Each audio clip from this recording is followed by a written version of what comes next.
Welcome back to the channel, everyone.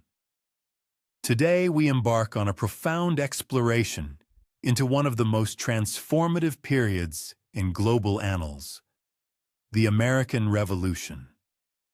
Should you be prepared for an expansive odyssey through the grievances of the colonies, the contentious fiscal disagreements, and the monumental genesis of a sovereign nation, then your presence here is perfectly suited. Before we commence this epic narrative, please ensure you engage the like button if you appreciate thoroughly researched historical content. Subscribe to the channel for additional in-depth examinations of history, and I invite you to share your thoughts in the comments below, specifically identifying which founding father you believe exhibited the most distinguished powdered wig fashion. Rest assured, our discussion today will feature an abundance of these distinctive coiffures. Furthermore, activate the notification bell, as this presentation promises considerable length. We are committed to traversing the entirety of the revolution, from its initial stirrings to its conclusive resolution. Indeed, we shall cover every single aspect. Let us now delve into the circumstances by which a collection of colonial settlements managed to antagonize the most formidable empire on the planet. The historical account of the American Revolution does not, in fact, commence in 1775 with the momentous shot heard round the world.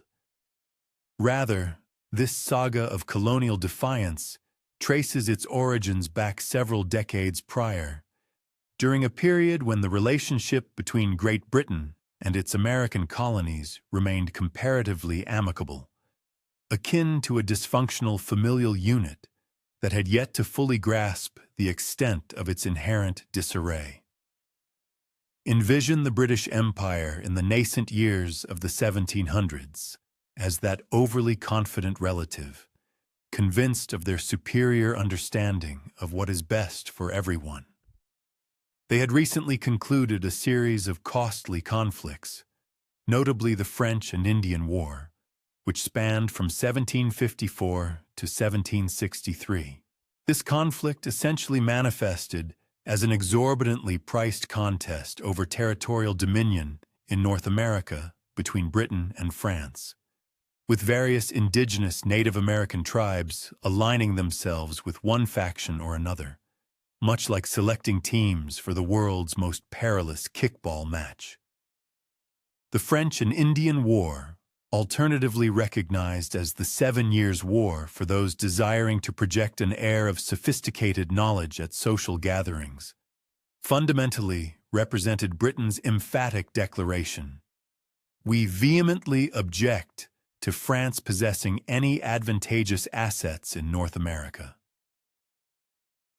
The conflict was waged across multiple continents, yet the American theater proved particularly brutal and financially burdensome.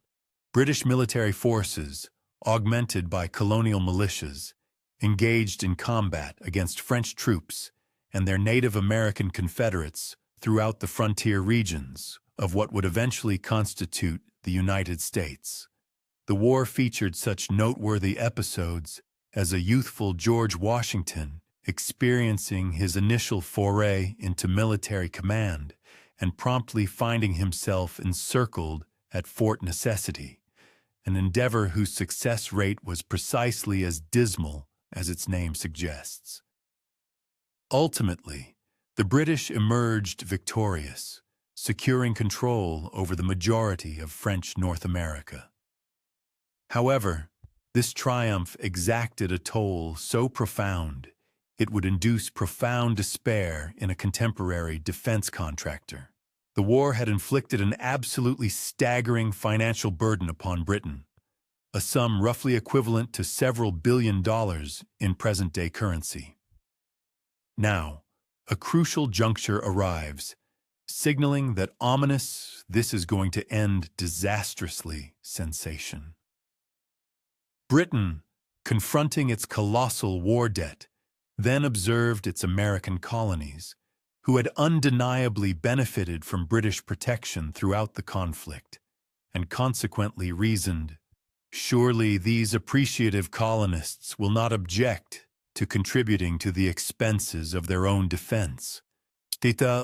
This line of reasoning appears logical until one recalls that the colonists had been exercising self-governance for over a century, thereby cultivating a rather pronounced independent spirit, much like adolescents who suddenly discover their parents expect them to commence paying rent. The inaugural significant endeavor to extract fiscal contributions from the colonies materialized in the guise of the Sugar Act of 1764. This legislation was, in actuality, a revision of an earlier molasses tax that had been so pervasively disregarded it might as well have existed merely as a suggestion. The Sugar Act, while reducing the tariff on molasses, crucially began to enforce its collection, a change akin to one's parents finally deciding to impose a curfew after years of lax oversight. The act also expanded the jurisdictional reach of admiralty courts, which conducted trials without the benefit of juries, seemingly because the British government believed the most effective method for securing colonial allegiance was to abrogate the fundamental right to a trial by one's peers. Colonial merchants, particularly those whose commercial models relied heavily upon what could charitably be termed inventive interpretations of existing trade regulations, were decidedly unamused. However, the Sugar Act merely served as a prelude to the main event, the Stamp Act of 1765, and when the scope of affected paper goods is mentioned, it encompasses virtually every item made of paper: newspapers, legal instruments, playing cards, dice, and even academic diplomas, as if the British government intended to ensure that even the pursuit of an education incurred a substantial cost. The Stamp Act mandated that all these paper commodities bear a special stamp, which had to be purchased from British officials, thereby transforming every colonial barrister, newspaper proprietor, and card player into an unwitting tax collector. It was a measure comparable to a modern government deciding that every digital text message required a specific governmental emblem, yet somehow even more vexatious. The colonial reaction to the Stamp Act was immediate and as subtle as a brick shattering a window. It is important to note, however, that this response did not necessarily constitute a demand for outright independence at that particular juncture. Many colonists would have readily complied with taxation if they possessed genuine representation within Parliament. The fundamental issue arose from the British government's retort to this entirely reasonable request, which essentially amounted to, "You are virtually represented," a response as unsatisfying as being informed you are virtually nourished while experiencing actual starvation. The concept of virtual representation posited that members of Parliament represented the interests of all British subjects, not exclusively their specific constituents, a notion that, while theoretically appealing, proved as ineffective in practice as one might anticipate. Opposition to the Stamp Act manifested in myriad forms, ranging from formal petitions and organized boycotts to more direct actions that would render contemporary protesters appear remarkably restrained. The Sons of Liberty, a clandestine organization whose secrecy was comparable to that of a marching band, orchestrated widespread resistance throughout the colonies. Their methods specialized in what could be characterized as aggressive persuasion, including hanging effigies of stamp distributors, ransacking their residences, and generally conveying an unequivocal message that careers in stamp tax collection held no promising future. In Boston, the The Sons of Liberty displayed particular ingenuity, at one point compelling the local stamp distributor to relinquish his post beneath a tree that subsequently became known as the Liberty Tree, underscoring the notion that even revolutionary movements grasp the importance of effective branding. The Stamp Act Congress, convened in New York in October 1765, witnessed the attendance of delegates from 9 colonies. These representatives collaboratively drafted a petition addressed to the King and Parliament, unequivocally asserting that taxation without representation constituted a direct infringement upon their inherent rights as British subjects. The Congress adopted remarkably moderate language, essentially communicating, "We are loyal British subjects, but this entire taxation scheme is proving exceedingly problematic for us." It was akin to a very courteous breakup letter, though the relationship, in reality, had not yet concluded. The economic embargo on British commodities that accompanied the political protests proved remarkably efficacious, partly owing to the crucial involvement of colonial women in its execution. The Daughters of Liberty organized spinning bees to produce homespun cloth, thereby circumventing the purchase of British textiles. British merchants, witnessing their profits diminish with the rapidity of free provisions at a university gathering, began to exert considerable pressure on Parliament to rescind the Stamp Act. The combined force of colonial resistance and British mercantile lobbying achieved its objective, and Parliament repealed the Stamp Act in March 1766, prompting widespread celebrations throughout the colonies that likely involved an amount of alcoholic consumption exceeding strict necessity. Nevertheless, Parliament could not resist delivering a final pronouncement, enacting the Declaratory Act on the very day they repealed the Stamp Act.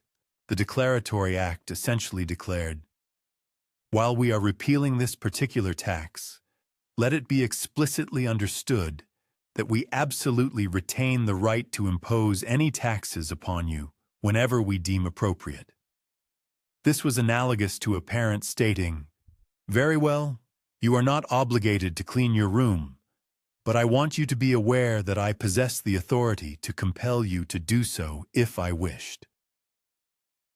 The colonists largely disregarded the Declaratory Act, opting instead to revel in their triumph over the Stamp Act, a decision which, in retrospect, was somewhat akin to celebrating a battle won while overlooking the ongoing nature of the larger conflict. The period of jubilation proved ephemeral, for in 1767, Parliament resolved to implement an alternative strategy with the Townshend Acts, named after Charles Townshend, who evidently assimilated no lessons from the Stamp Act debacle. The Townshend Acts levied duties on imported goods such as glass, lead paints, paper, and tea. Essentially, these encompassed all commodities that the colonists required, but could not produce in sufficient quantities domestically. The underlying rationale posited that these were external taxes on trade, distinct from internal impositions like the Stamp Act, and thus the colonists would surely find them more palatable. The Townshend Acts also established a board of customs commissioners in Boston, tasked with rigorously enforcing the new duties. These customs commissioners were met with precisely the level of popularity one would anticipate, particularly as they were empowered to utilize writs of assistance, which were general search warrants permitting them to search any building for contraband goods. These writs possessed such sweeping authority that they made contemporary privacy advocates appear to be overreacting to mere minor inconveniences. The colonial population reacted to the Townshend Acts with predictable methods, including formal petitions, widespread boycotts of British commodities, and increasingly imaginative methods of civil disobedience. John Dickinson, a prominent legal scholar from Pennsylvania, seemingly possessed ample leisure time, which he dedicated to composing a series of influential essays titled Letters from a Farmer in Pennsylvania. These missives eloquently articulated arguments against the Townshend Acts in a manner accessible even to individuals without legal training. Dickinson's compelling letters achieved extensive circulation, playing a pivotal role in solidifying colonial resistance to these new fiscal impositions. His efforts demonstrated that intellectual discourse could indeed wield greater power than physical force, though in due course, actual armed conflict would become a stark reality. The subsequent boycott of British merchandise proved to be even more pervasive and rigorously enforced than the earlier actions taken during the Stamp Act crisis. This economic protest was maintained through a dual strategy involving intense social pressure and more direct interventions. Merchants discovered violating these agreements risked public condemnation, with their names appearing in newspapers as enemies of liberty, or they might receive unwelcome visits from groups of highly motivated citizens who employed remarkably persuasive arguments regarding their patriotic obligations. Simultaneously, in the bustling port city of Boston, the friction between the colonists and British authorities escalated to an almost unbearable degree, making the conditions within a pressure cooker seem remarkably calm by comparison. The customs commissioners, whose presence was as unwelcome as an uninvited pest at a celebratory gathering, formally requested military protection. This plea led to the disembarkation of British troops in Boston during October 1768. The spectacle of red-coated soldiers parading through the city's thoroughfares served as a potent emblem of British subjugation. This oppressive imagery was further exacerbated by the fact that these soldiers were billeted in public edifices and private residences, as the British government apparently harbored the peculiar notion that the most effective way to improve Anglo-colonial relations was to compel the colonists to provide lodging for unwanted military personnel. The sustained presence of British military forces in Boston inevitably fostered an explosive atmosphere, characterized by incessant daily skirmishes between the soldiers and the civilian populace. These soldiers, receiving meager compensation, frequently sought supplemental part-time employment, thereby entering into direct economic competition with local laborers. This financial rivalry, coupled with profound cultural disparities and a pervasive resentment toward the military occupation, cultivated an environment where even the most trivial incident possessed the potential to ignite into a major conflagration. It was akin to confining a multitude of highly stressed individuals within a confined space, and then expressing bewilderment when altercations inevitably ensued. The event that would later be sensationalized as the Boston Massacre, though labeling it a massacre was perhaps an overstatement akin to describing a minor vehicle collision as a catastrophic demolition derby, commenced with a heated altercation between a British sentry and a colonial wig-maker's apprentice over an outstanding financial obligation. This demonstrated that even epoch-making revolutionary moments could originate from seemingly mundane monetary disputes. The confrontation rapidly intensified as an increasing number of colonists converged, pelting the progressively agitated British soldiers with snowballs, chunks of ice, and a volley of verbal insults. When an individual within the surging crowd allegedly bellowed "fire," whether as an act of provocation or a genuine command, the soldiers discharged their firearms, resulting in the tragic deaths of 5 colonists and injuries to several others. The Boston Massacre swiftly transformed into a potent instrument of propaganda for radical colonial factions. Paul Revere's iconic engraving, while possessing a degree of accuracy comparable to contemporary political advertisements, proved extraordinarily effective in swaying public sentiment.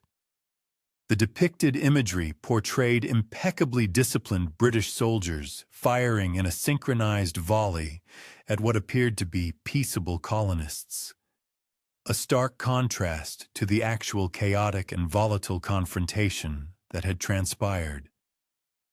This incident served as an early and vivid illustration of how the strategic manipulation of narrative could often eclipse the mere presentation of factual information.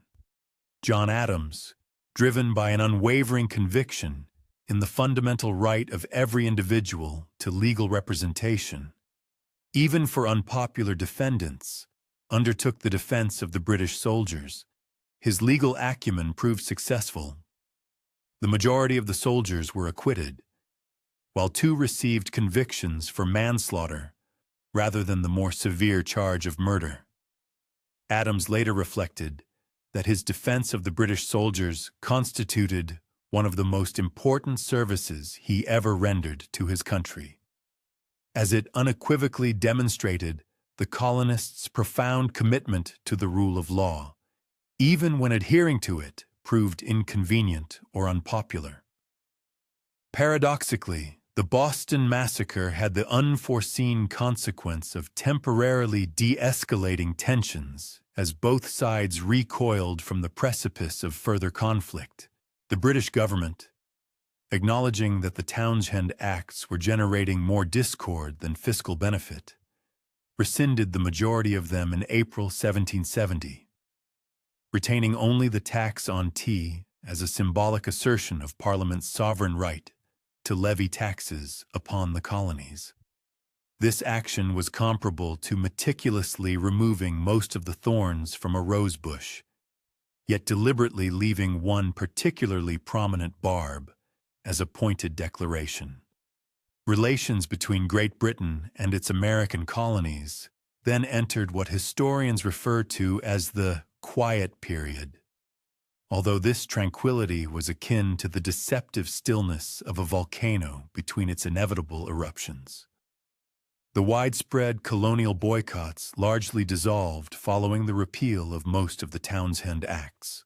Commercial exchange resumed, and many individuals on both sides of the Atlantic harbored optimistic expectations that the crisis had finally abated. Samuel Adams, who essentially embodied the colonial archetype of an individual who persistently refuses to overlook any perceived slight, diligently endeavored to sustain the fervor of resistance through the establishment of committees of correspondence. These committees served as vital conduits, facilitating communication among radical groups scattered across various colonies. They functioned as an 18th-century social networking system, yet instead of circulating amusing animal videos, their primary purpose was to disseminate grievances against British imperial policies. This period of relative calm abruptly concluded in 1773 with the enactment of the Tea Act, which represented Parliament's strategic endeavor to bolster the financially beleaguered East India Company by granting it an exclusive monopoly over tea sales within the American colonies. The Tea Act did not, in fact, impose any additional taxation on tea. On the contrary, it would have rendered tea more affordable for colonial consumers.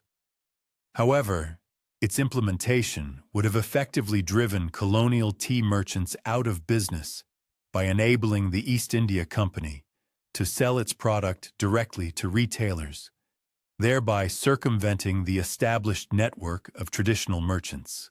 This scenario bore a striking resemblance to a modern e-commerce giant deciding to eliminate all intermediaries, albeit with a significantly heightened potential for armed insurrection. The Tea Act also reignited all the long-standing contentious arguments concerning taxation without colonial representation, given that the underlying tax on tea remained in effect. Colonial radicals vehemently contended that accepting the ostensibly cheaper tea would amount to an implicit endorsement of the principle of parliamentary taxation, irrespective of any immediate positive financial implications. It became a profound matter of principle superseding practicality, a dynamic often at the genesis of the most dramatic historical transformations. The colonial response to the Tea Act was immediate and remarkably inventive. In several port cities, determined colonists successfully prevented the unloading of East India Company tea, compelling the ships to return to Britain with their intact cargo.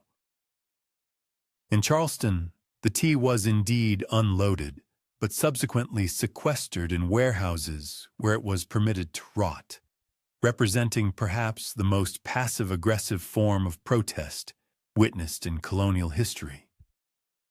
However, it was in Boston where the most spectacular and defiant response unfolded, partly attributable to Boston's inherent flair for transforming political disputes into dramatic public spectacles.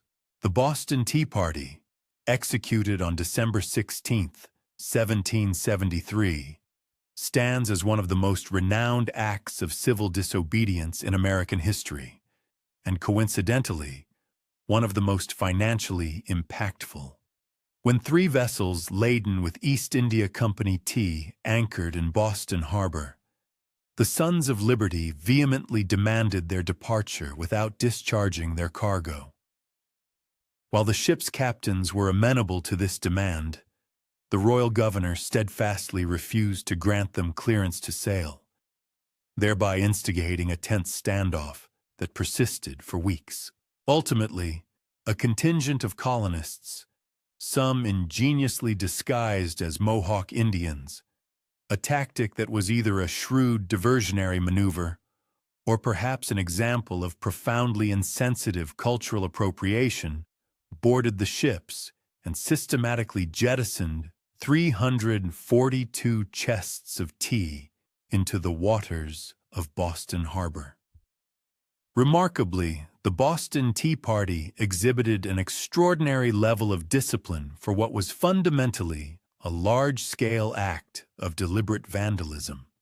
The participants meticulously ensured the replacement of a padlock that had been inadvertently broken during the operation, conscientiously swept the ship's decks clean, and even returned a small quantity of tea that had accidentally spilled into one participant's footwear.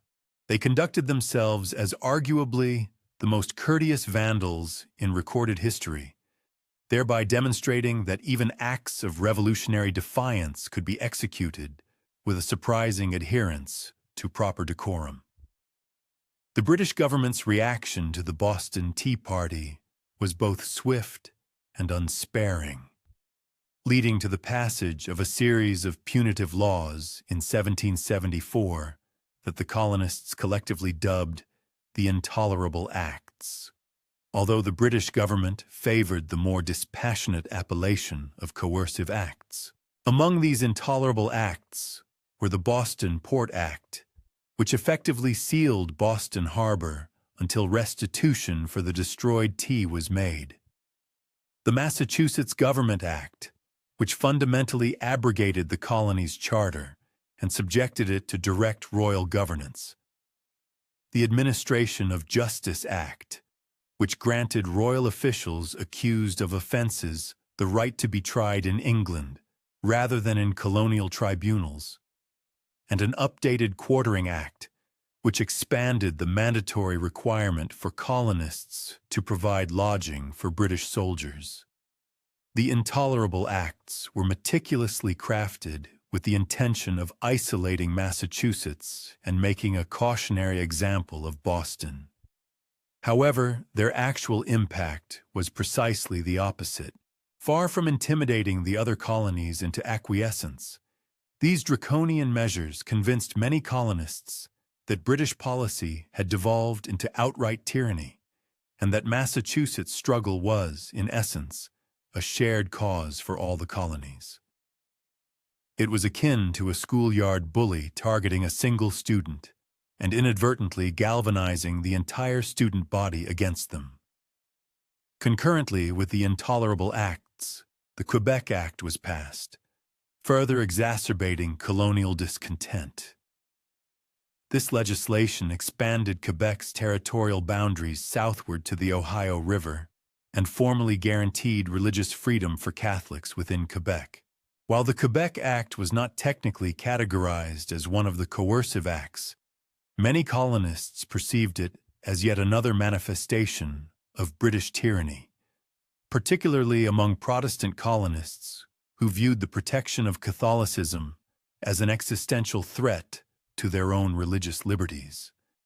The additional provision within the Quebec Act that effectively curtailed westward expansion by American colonists rendered it even more profoundly unpopular, as apparently few things provoked greater colonial ire than being explicitly forbidden from migrating westward and claiming additional territory. The response to the coercive acts, perceived as an egregious assault on colonial liberties, manifested in the convocation of the First Continental Congress, an assembly that convened in the venerable city of Philadelphia during September of 1774. Delegates from 12 of the 13 colonies presented themselves, with the notable exception of Georgia, which, in a display of prudent caution or perhaps merely a fashionable tardiness to the burgeoning revolutionary fervor, chose to abstain. This distinguished gathering represented an extraordinary confluence of colonial luminaries, encompassing individuals destined for the highest echelons of future American governance, including prospective presidents, esteemed Supreme Court justices, and even one figure whose fate would tragically intertwine with the historical narrative through a duel with Alexander Hamilton. Though this particular detail somewhat anticipates our immediate chronicle. The First Continental Congress confronted the formidable exigency of formulating a coherent response to British imperial policies, while simultaneously endeavoring to preserve some vestige of hope for an eventual rapprochement. At this juncture, the delegates remained disinclined to articulate an outright declaration of independence. The majority still steadfastly regarded themselves as loyal subjects of the British Crown, merely seeking a redress of their accumulated grievances. Their predicament might be likened to a couple perpetually embroiled in the same contentious dispute, yet not quite prepared to sever the bonds of their relationship. Consequently, the Congress formally adopted a comprehensive declaration of rights and grievances, meticulously delineating the myriad colonial objections to British administrative dictates. More significantly, they collectively endorsed a widespread and meticulously organized embargo against British commodities, an initiative famously designated as the Continental Association. The Continental Association, an economic weapon of considerable potency, surpassed its predecessors in both its expansive scope and its meticulous organizational structure.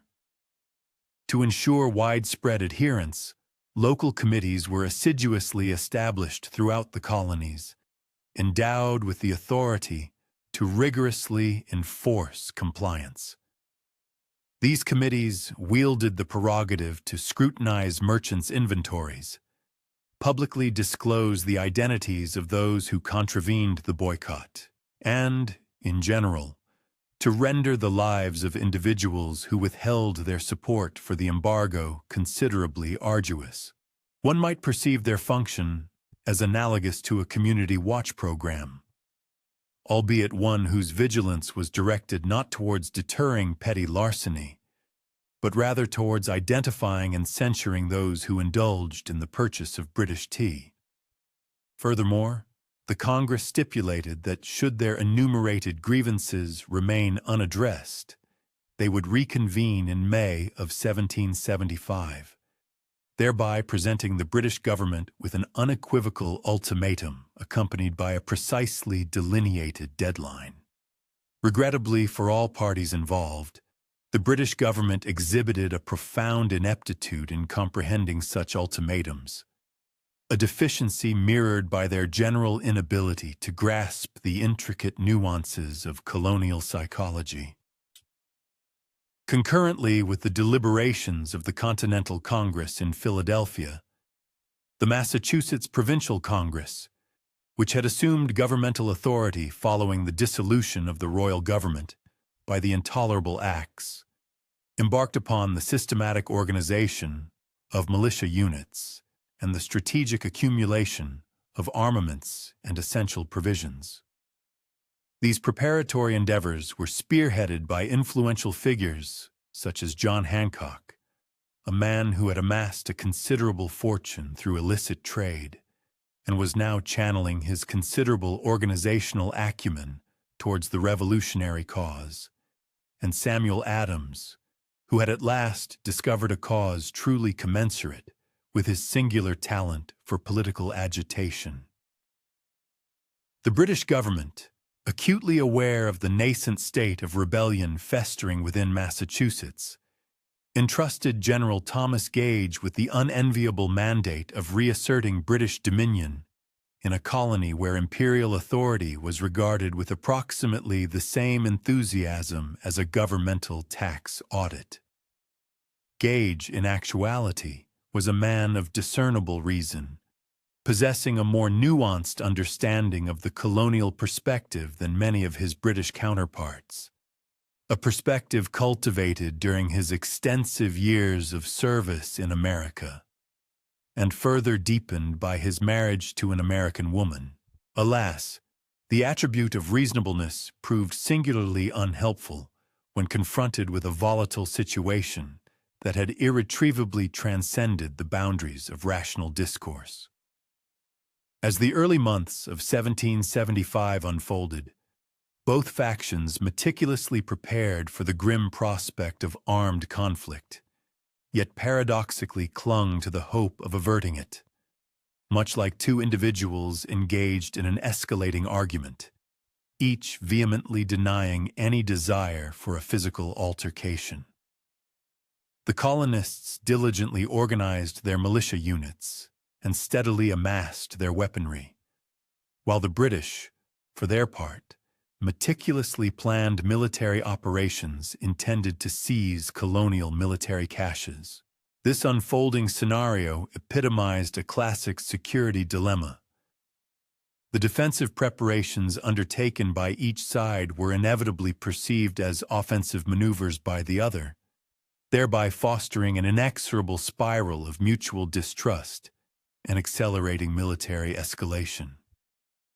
The incendiary spark that ignited the conflagration of the American Revolution manifested on April 19, 1775, when General Gage dispatched a contingent of approximately 700 British regulars with the specific objective of confiscating colonial military provisions stockpiled in Concord, Massachusetts. The mission was intended to be executed with the utmost secrecy, yet within a colony where an intricate web of mutual surveillance permeated every aspect of daily life. Maintaining the confidentiality of military movements proved as arduous as attempting to conceal a surprise party in a diminutive township. The colonial intelligence apparatus, a sprawling network encompassing individuals from tavern proprietors to stable hands, swiftly disseminated intelligence regarding the British advance. Paul Revere and William Dawes were among the notable figures who undertook these urgent rides. It is improbable that Revere vociferously proclaimed, "The British are coming," given that the majority of colonists at that juncture still identified themselves as British subjects. Revere's ride has, indeed, ascended to legendary status, although historical accuracy dictates that he was, in fact, apprehended by a British patrol prior to reaching Concord, and was compelled to return to Lexington on foot, a detail considerably less dramatic than the poetic renditions suggest. History, it often transpires, is frequently more intricate than the narratives we construct around it. At the nascent hour of dawn on April 19th, the British column arrived in Lexington, where they encountered a contingent of approximately 70 colonial militiamen arrayed upon the village green. This militia, under the command of Captain John Parker, was overwhelmingly outnumbered and harbored no genuine intent of engaging in a direct confrontation with the seasoned British regulars. Their presence was primarily a symbolic gesture of defiance, akin to displaying a protest sign without any substantive expectation of instigating tangible change. Parker is reputed to have exhorted his men with the words, "Stand your ground. Don't fire unless fired upon. But if they mean to have a war, let it begin here." A declaration that possesses a decidedly dramatic resonance, yet was likely a more pragmatic admonition to avoid precipitous actions. The ensuing events constitute one of those vexing historical junctures where absolute consensus regarding the precise sequence of occurrences remains elusive, a predicament that frustrates meticulous historians, but is likely characteristic of chaotic situations involving anxious individuals armed with loaded firearms. A solitary shot was discharged, the fabled shot heard round the world, yet the identity of the individual who fired it, or indeed whether it was an intentional act, remains shrouded in uncertainty. It could have emanated from a British soldier, a colonial militiaman, or even been the result of an accidental discharge.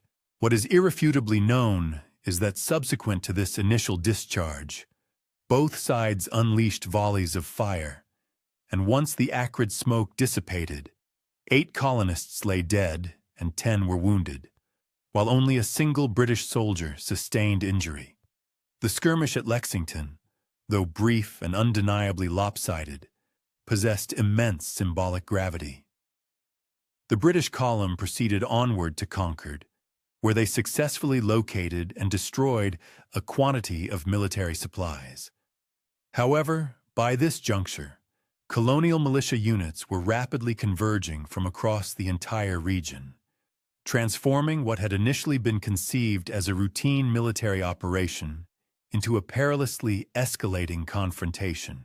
The British retreat from Concord back towards Boston devolved into a running battle, as colonial militiamen relentlessly harassed the column from concealed positions behind trees, stone walls, and buildings.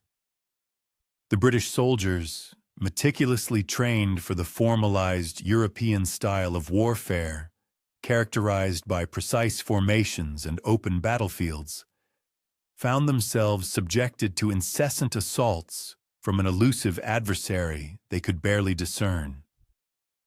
Their predicament might be likened to navigating a video game where every antagonist is a concealed sniper, albeit armed with muskets that required an inordinately protracted reloading process.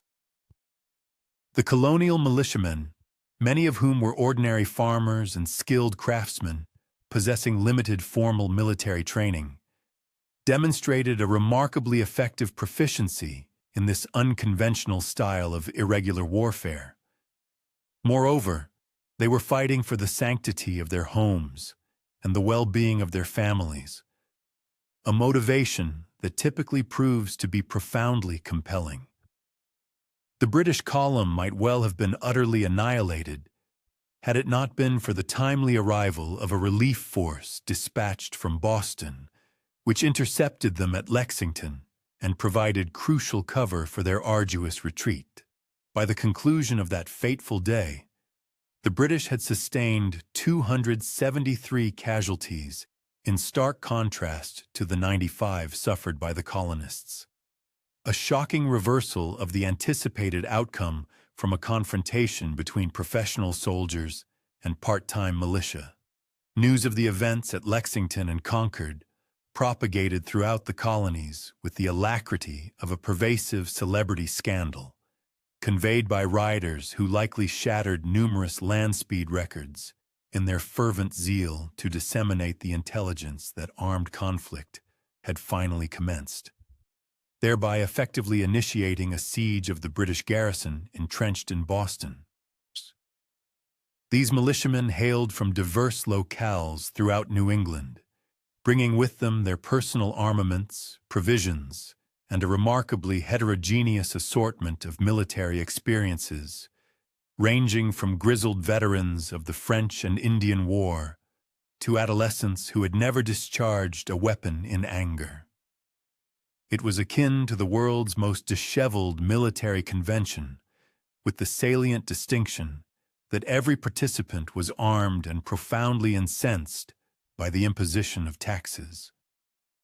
The siege of Boston presented both contending factions with unforeseen challenges. The British discovered themselves entrapped within a city encircled by an adversary they had consistently underestimated. The colonists, conversely, swiftly realized that the sustained maintenance of an army in the field was an endeavor considerably more intricate than merely organizing a protest march. The colonial forces suffered from acute shortages of every conceivable necessity, from gunpowder to basic latrine facilities, and their command structure exhibited a level of organization comparable to an impromptu pickup basketball game. The Continental Congress reconvened a mere 3 weeks subsequent to the engagements at Lexington and Concord, finding themselves confronted with a dramatically altered geopolitical landscape than they had originally envisioned.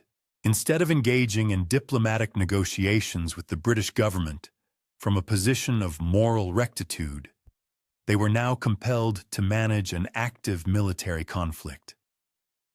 It was akin to meticulously planning a peaceful demonstration and inadvertently precipitating a revolution, which, in essence, was precisely what had transpired. The New England colonies urgently solicited support, yet assuming direct responsibility for military operations would represent a significant escalation, rendering reconciliation with Britain considerably more arduous. Conversely, abandoning the New England forces would, in all probability, spell the definitive end of colonial resistance. This presented one of those intractable dilemmas where all available options appeared fraught with peril, yet the option of inaction was arguably the most catastrophic choice of all.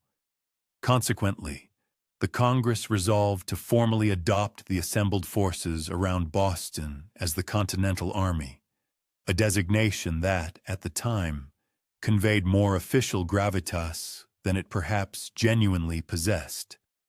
A further imperative arose: the selection of a commander-in-chief, a decision that inevitably engendered intricate political maneuvering. Intricate political maneuvering. The most apparent selection might have been an individual hailing from New England, given that this region was the epicenter of the ongoing hostilities. However, the Congress astutely recognized the imperative of transforming this localized conflict into an authentically continental endeavor. John Adams, in one of his more politically sagacious moments, put forth the nomination of George Washington from Virginia, a decision motivated partly by Washington's existing military background and partly by the crucial strategic necessity of securing Virginia's involvement for any prospect of triumph.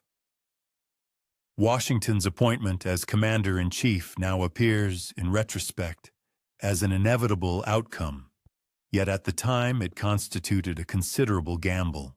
Washington possessed prior military exposure from the French and Indian War, but he had never commanded an entity larger than a regiment, and his most widely known military exploit involved the capitulation of Fort Necessity to the French.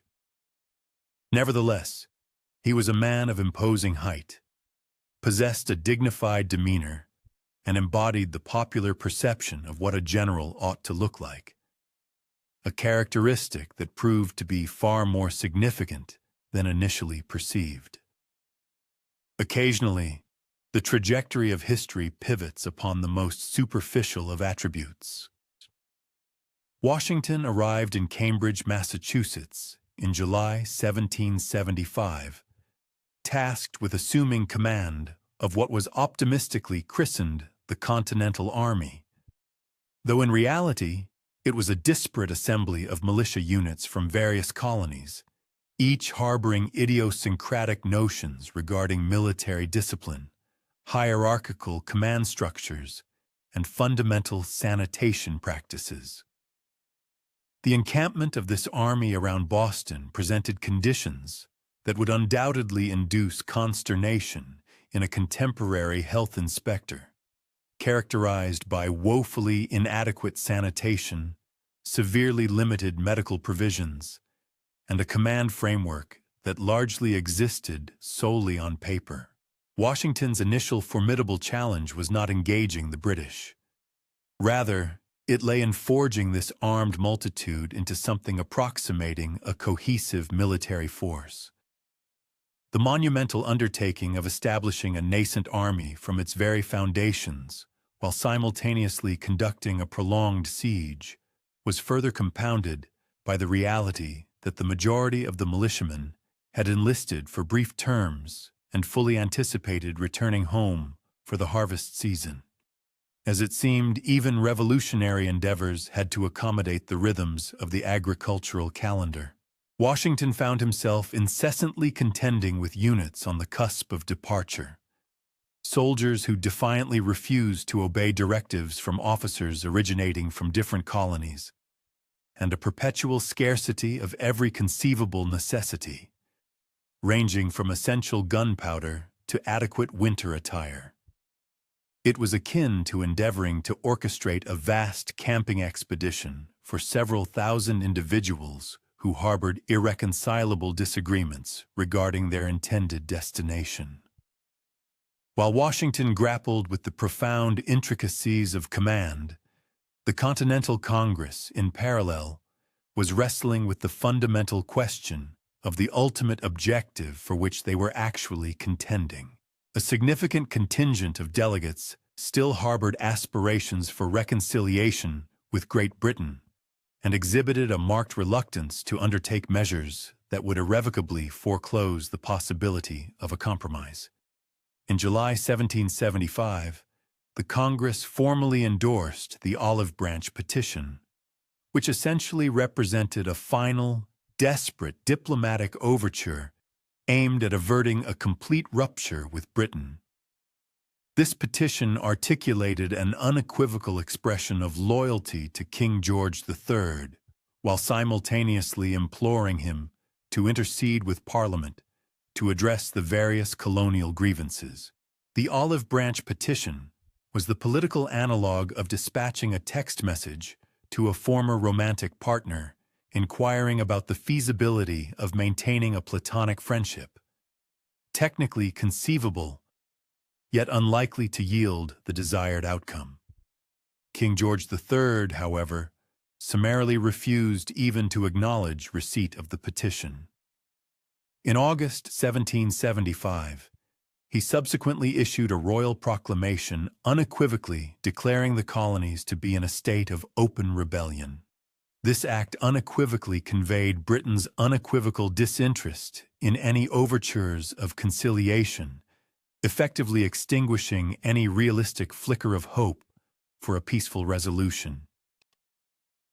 The inaugural major engagement of the conflict following the skirmishes at Lexington and Concord was the Battle of Bunker Hill, which paradoxically transpired predominantly on Breed's Hill. For it appears even the nomenclature of Revolutionary War battles possesses an unexpected layer of complexity.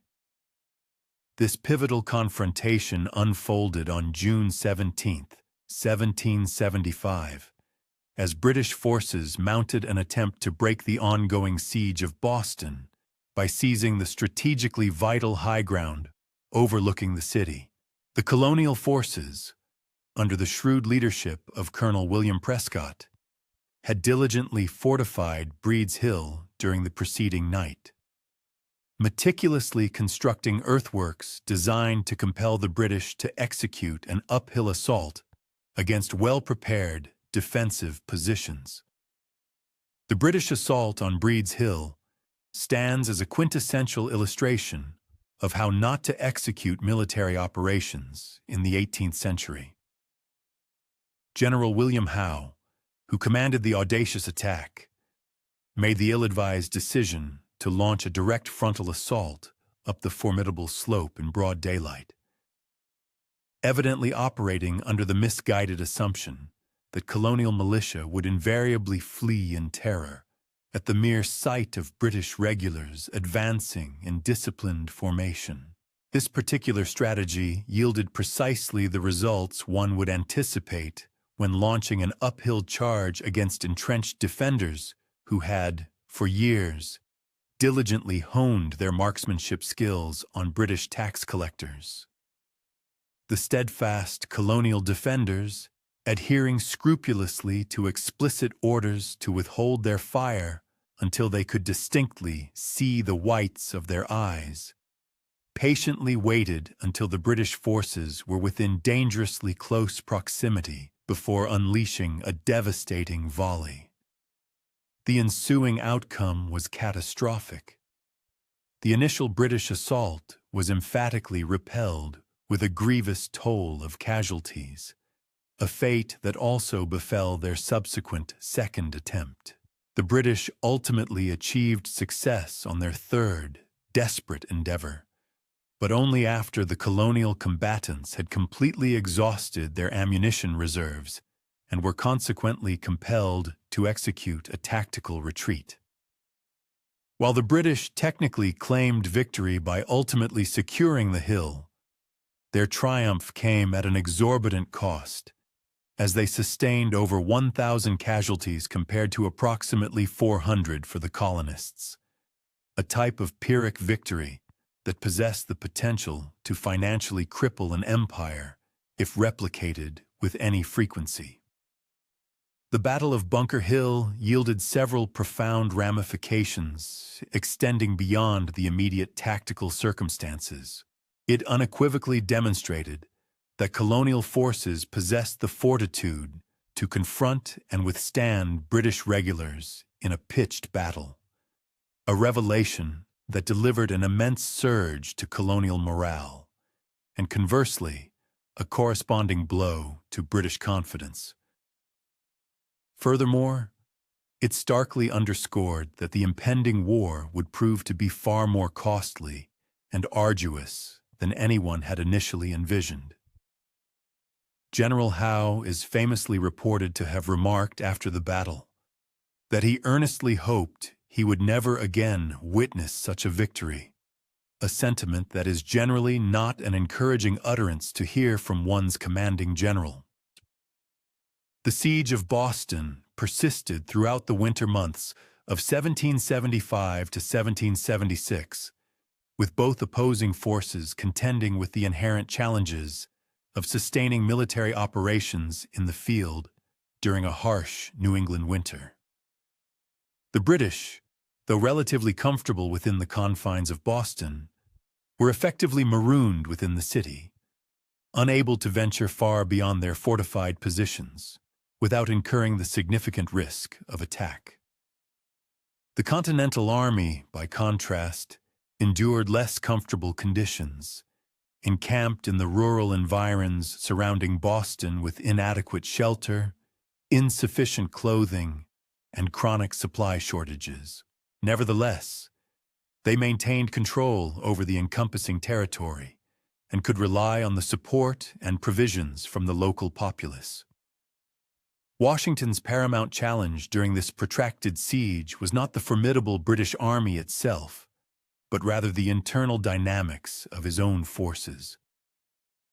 The Continental Army teetered perpetually on the precipice of disintegration as enlistment terms expired and soldiers, by agreement, returned to their homes.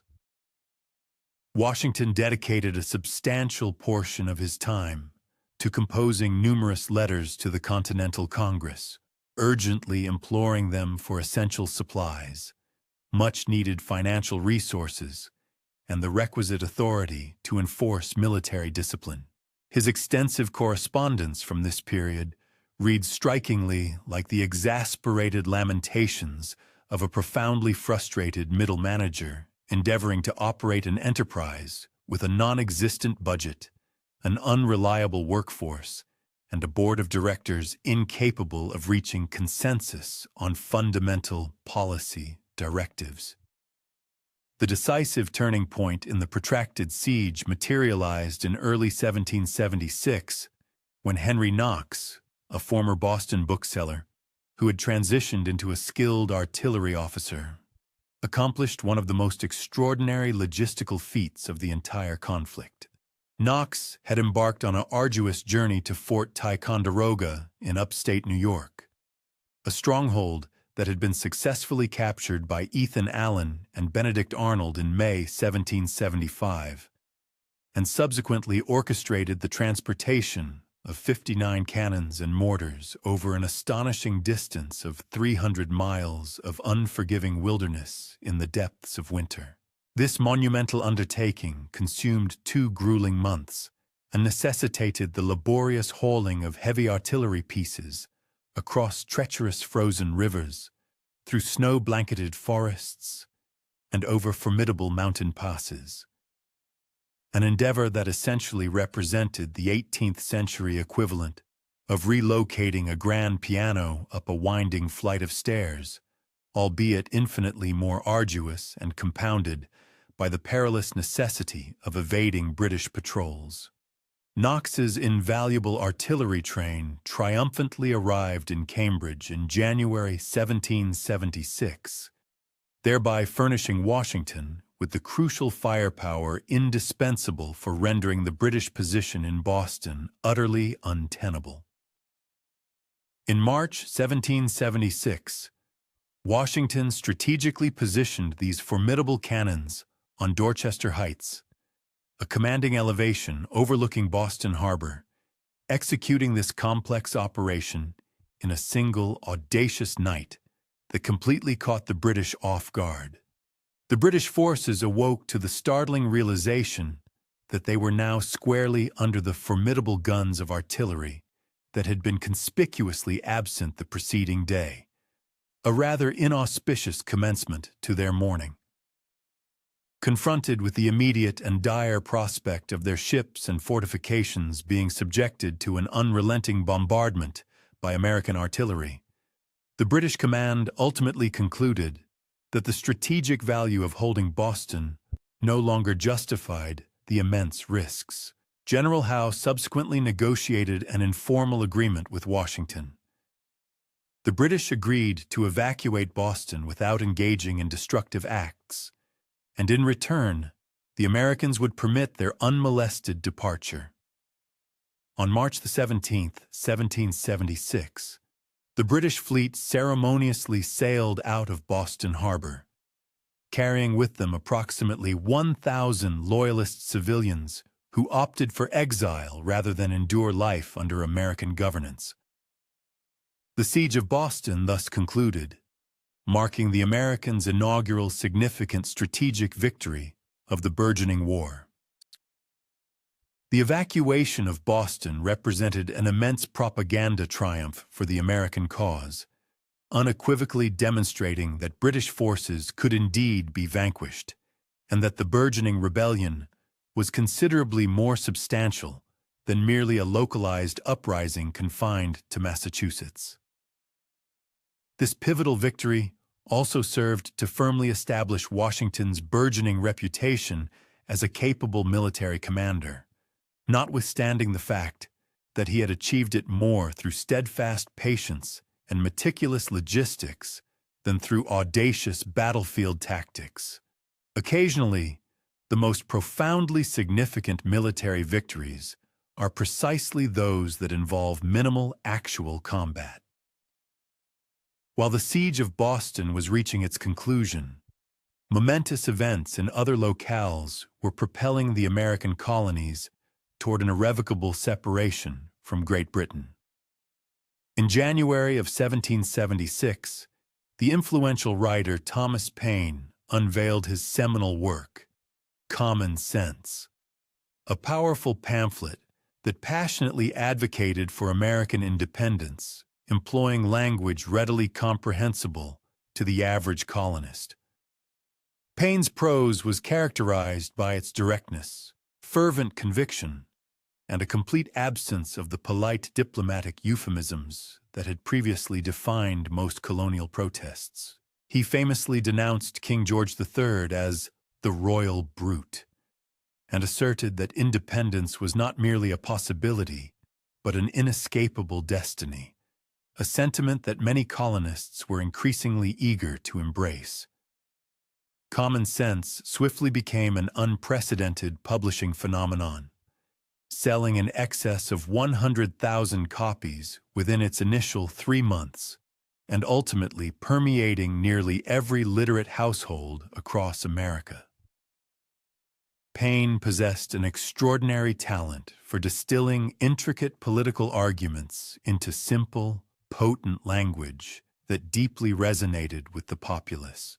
He contended that America possessed the requisite resources and demographic strength to achieve self-governance, that any prospect of reconciliation with Britain was utterly futile, and that independence represented America's inherent fate. It was akin to the persuasive influence of a trusted confidant who finally convinces an individual to sever ties with a relationship they intuitively know is detrimental, except in this grander scenario, the someone was the formidable British Empire, and the severance involved the thunderous exchange of cannon fire. The profound impact of Common Sense is impossible to overstate. It fundamentally reconfigured the parameters of the national discourse, shifting the central question from one of reconciliation versus resistance to one of independence versus continued subjugation. Prior to the dissemination of Paine's pamphlet, the majority of colonists still perceived themselves as loyal British subjects seeking a redress of grievances.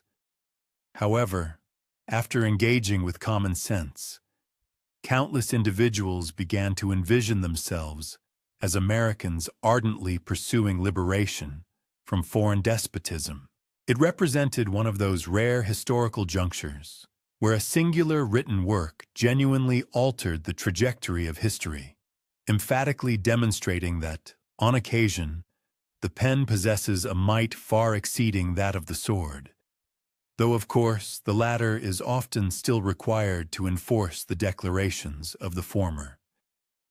The Continental Congress, convening in Philadelphia during the spring of 1776, found itself under intensifying pressure to formally declare independence. The evolving military landscape rendered any prospect of reconciliation increasingly improbable. British forces were actively preparing for a massive invasion. Foreign mercenaries were being enlisted to wage war against the colonists, and the monarch himself had officially proclaimed the colonies to be in a state of rebellion.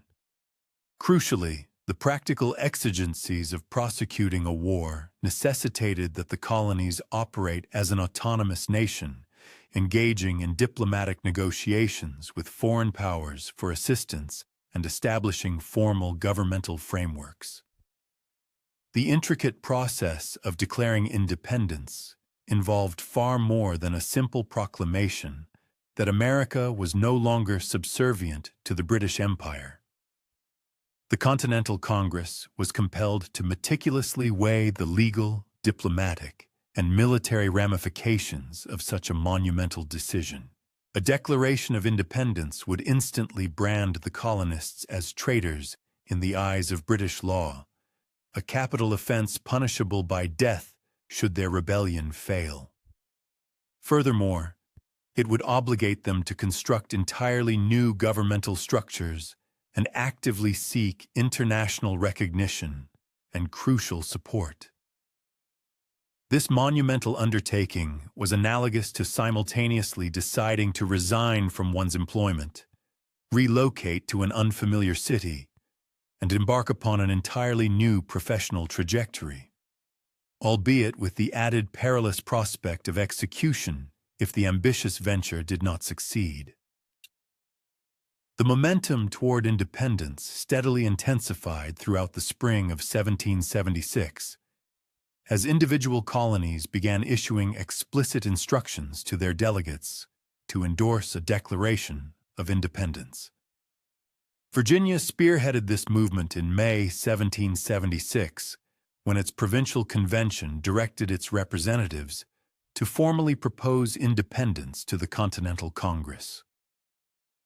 Richard Henry Lee, a distinguished delegate from Virginia, subsequently introduced a pivotal resolution on June 7, 1776, unequivocally stating that these united colonies are, and of right ought to be, free and independent states.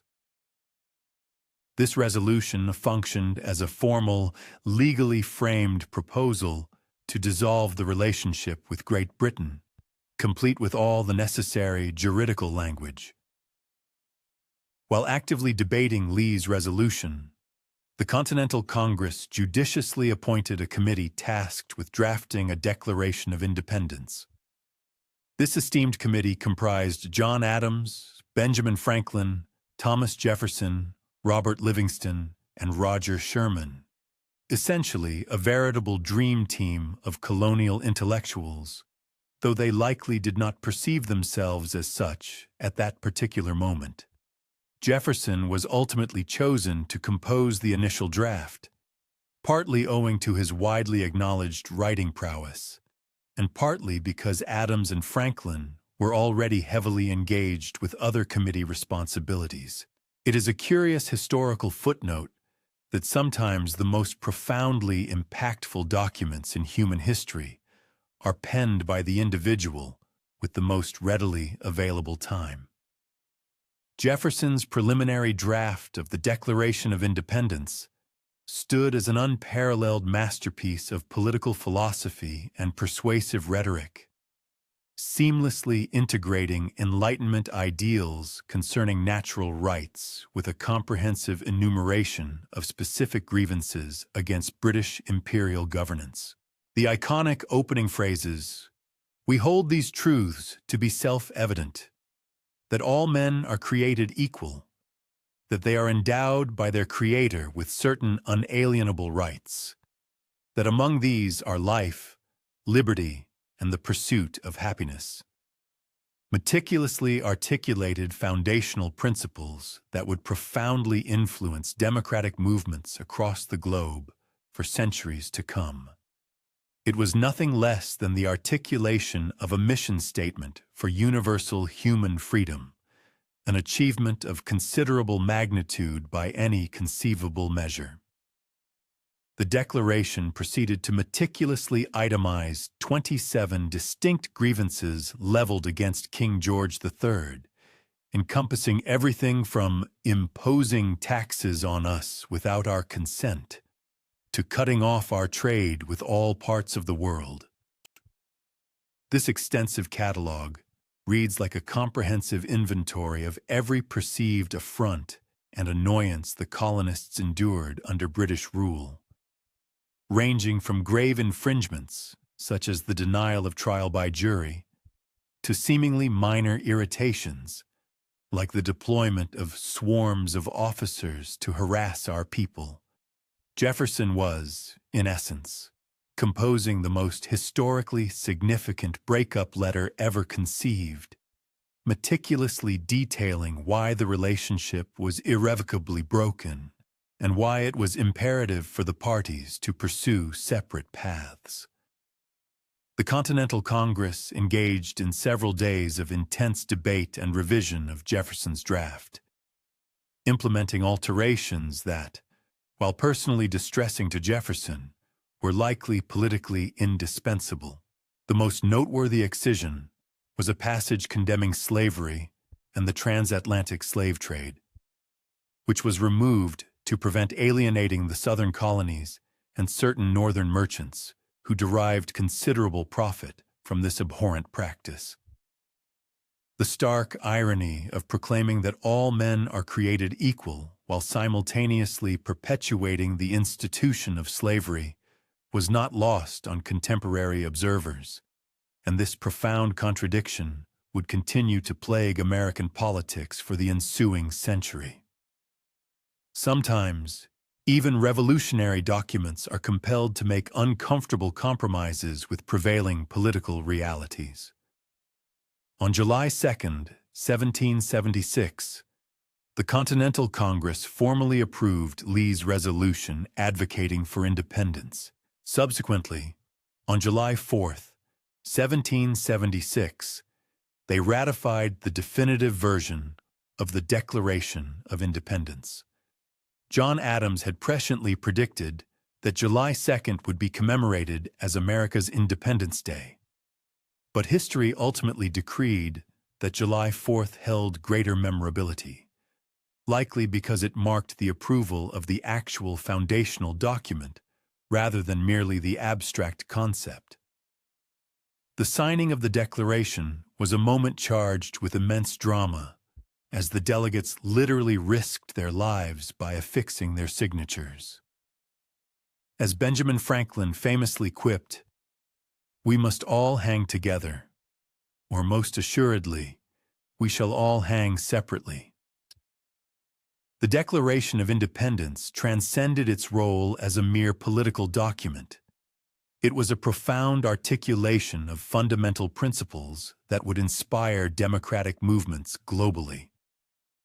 The revolutionary notion that governments derive their legitimate authority from the consent of the governed, and that the populace possesses the inherent right to alter or abolish governments that become destructive of these ends, was truly groundbreaking in an era dominated by absolute monarchies.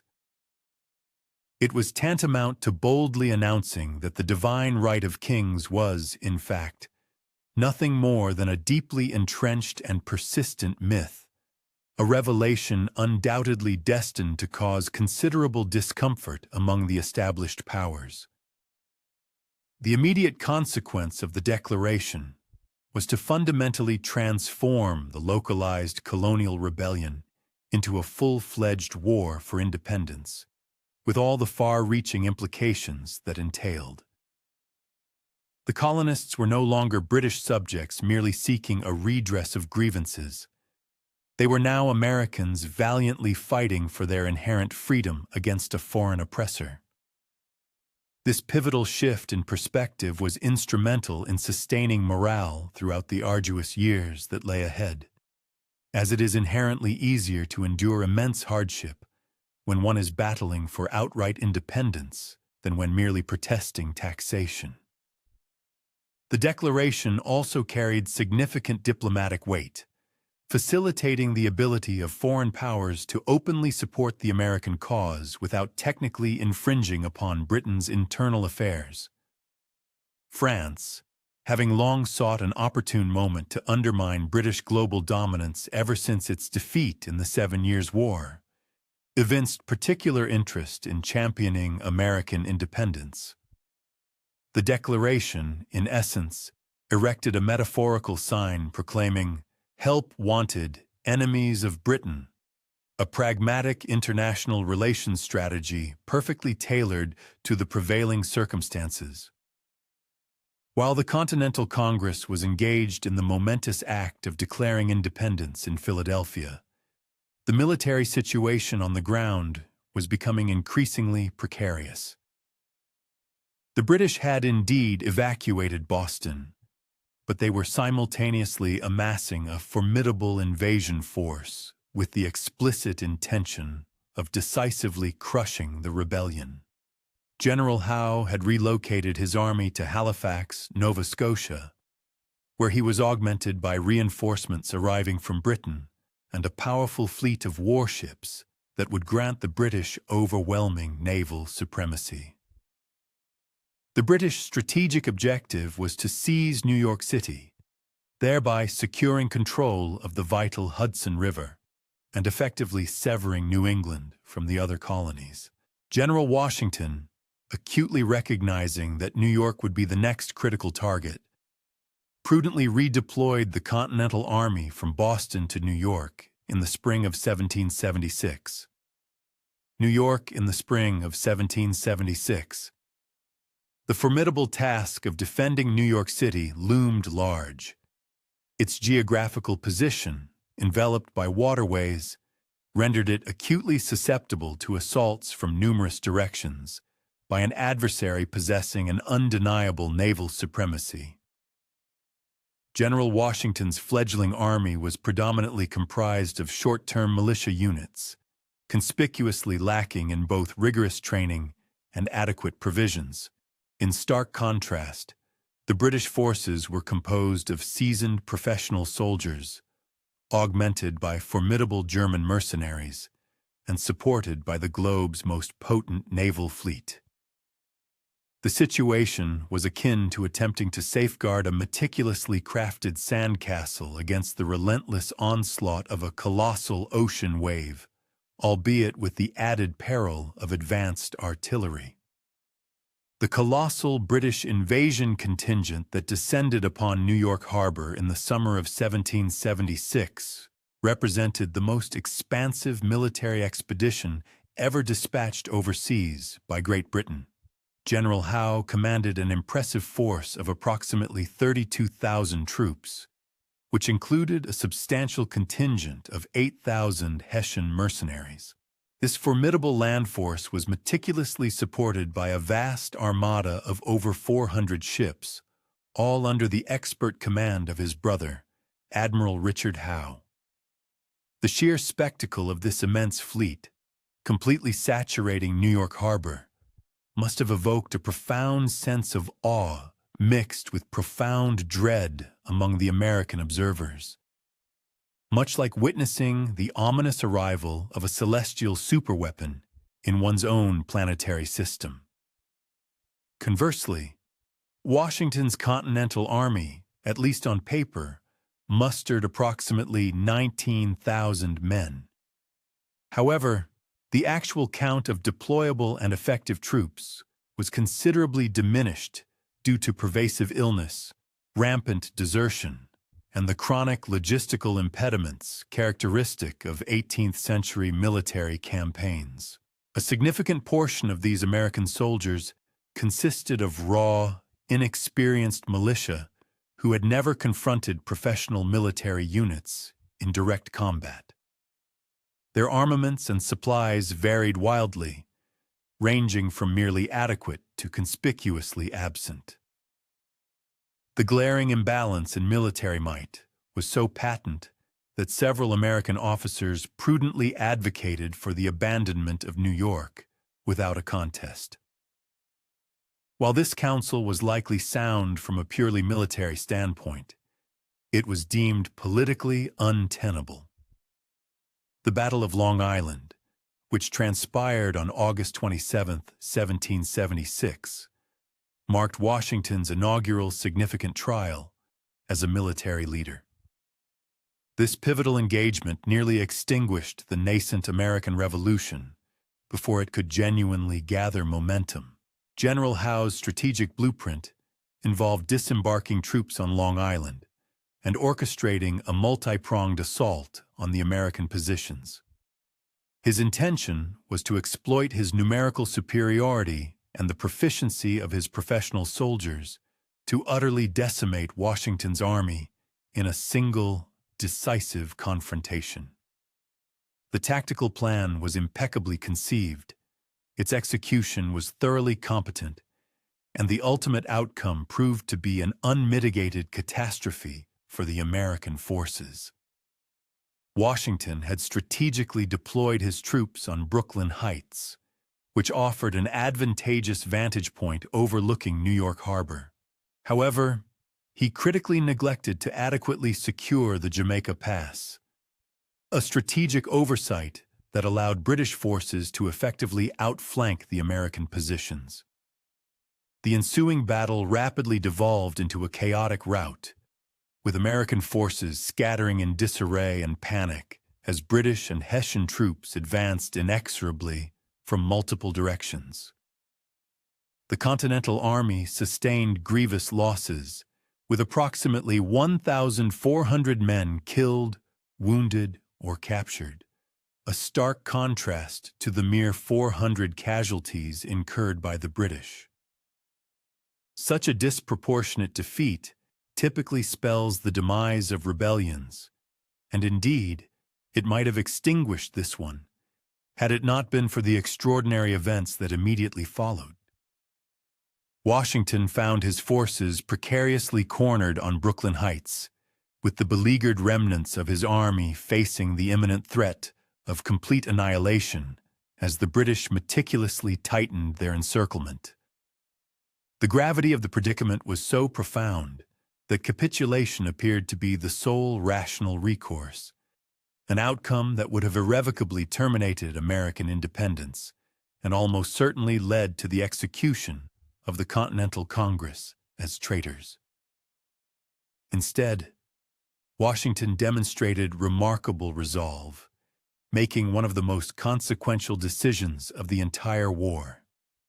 He resolved to orchestrate the clandestine evacuation of his entire army across the East River to Manhattan under the protective veil of darkness.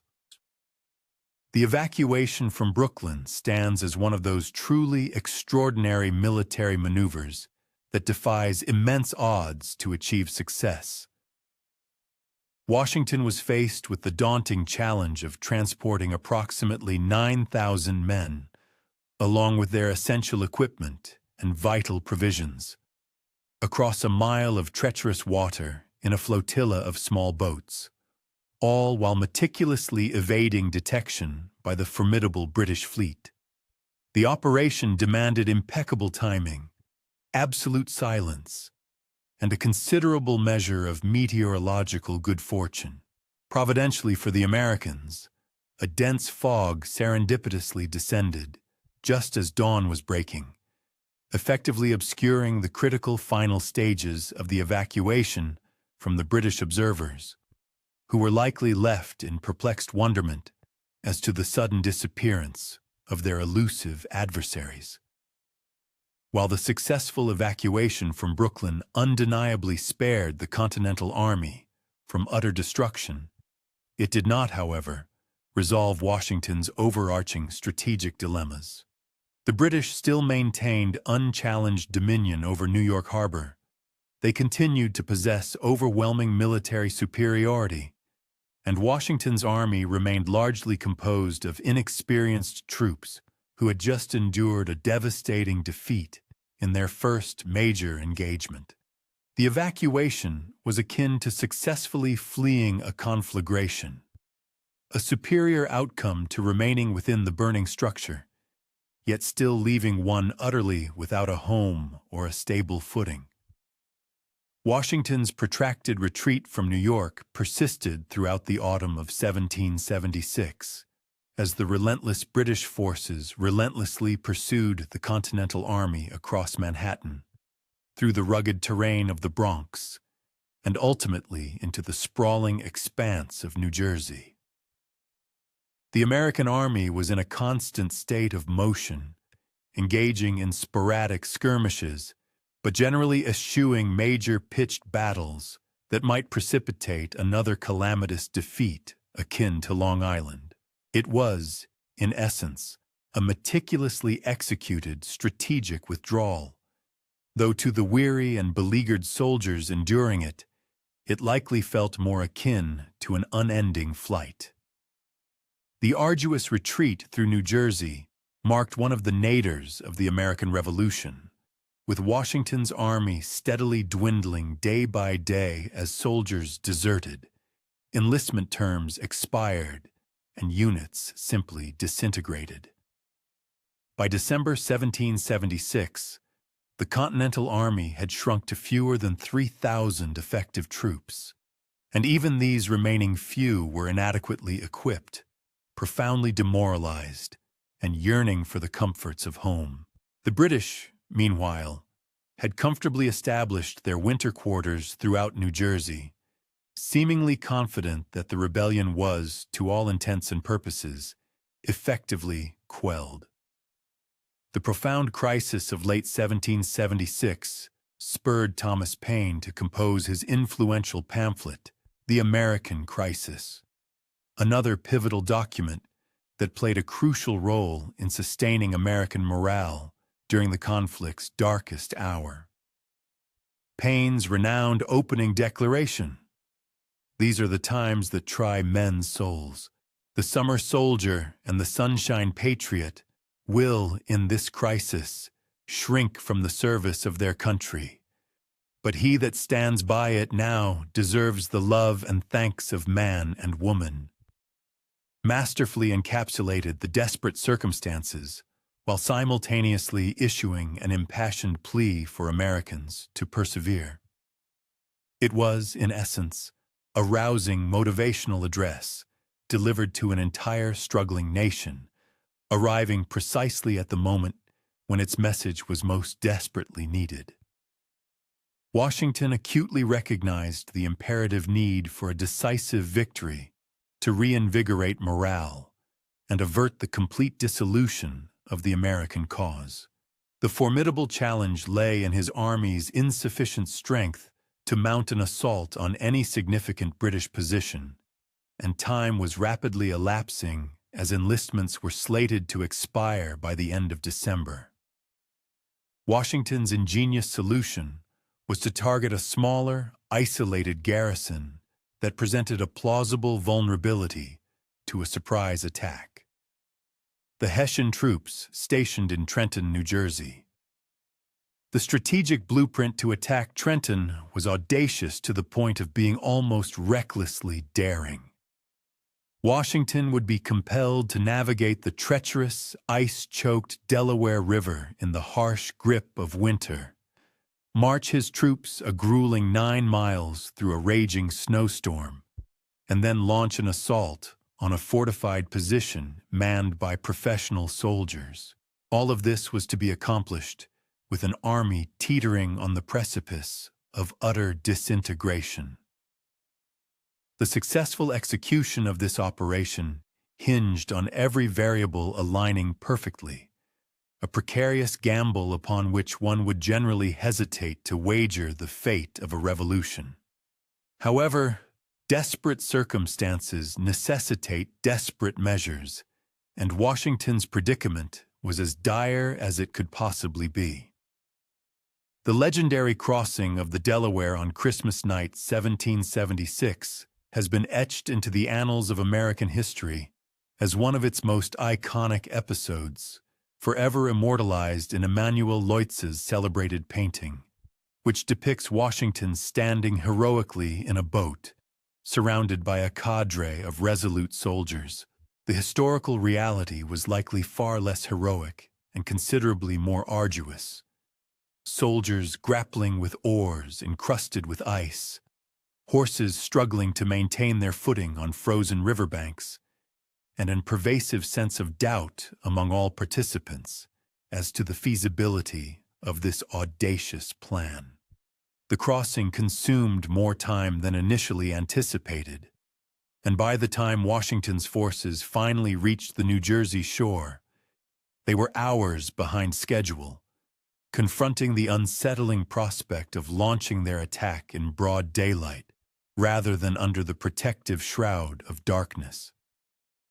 The assault on Trenton, executed on December 26, 1776, achieved a level of success that far surpassed Washington's most optimistic projections. The Hessian garrison, under the command of Colonel Johann Rall, was caught completely off guard.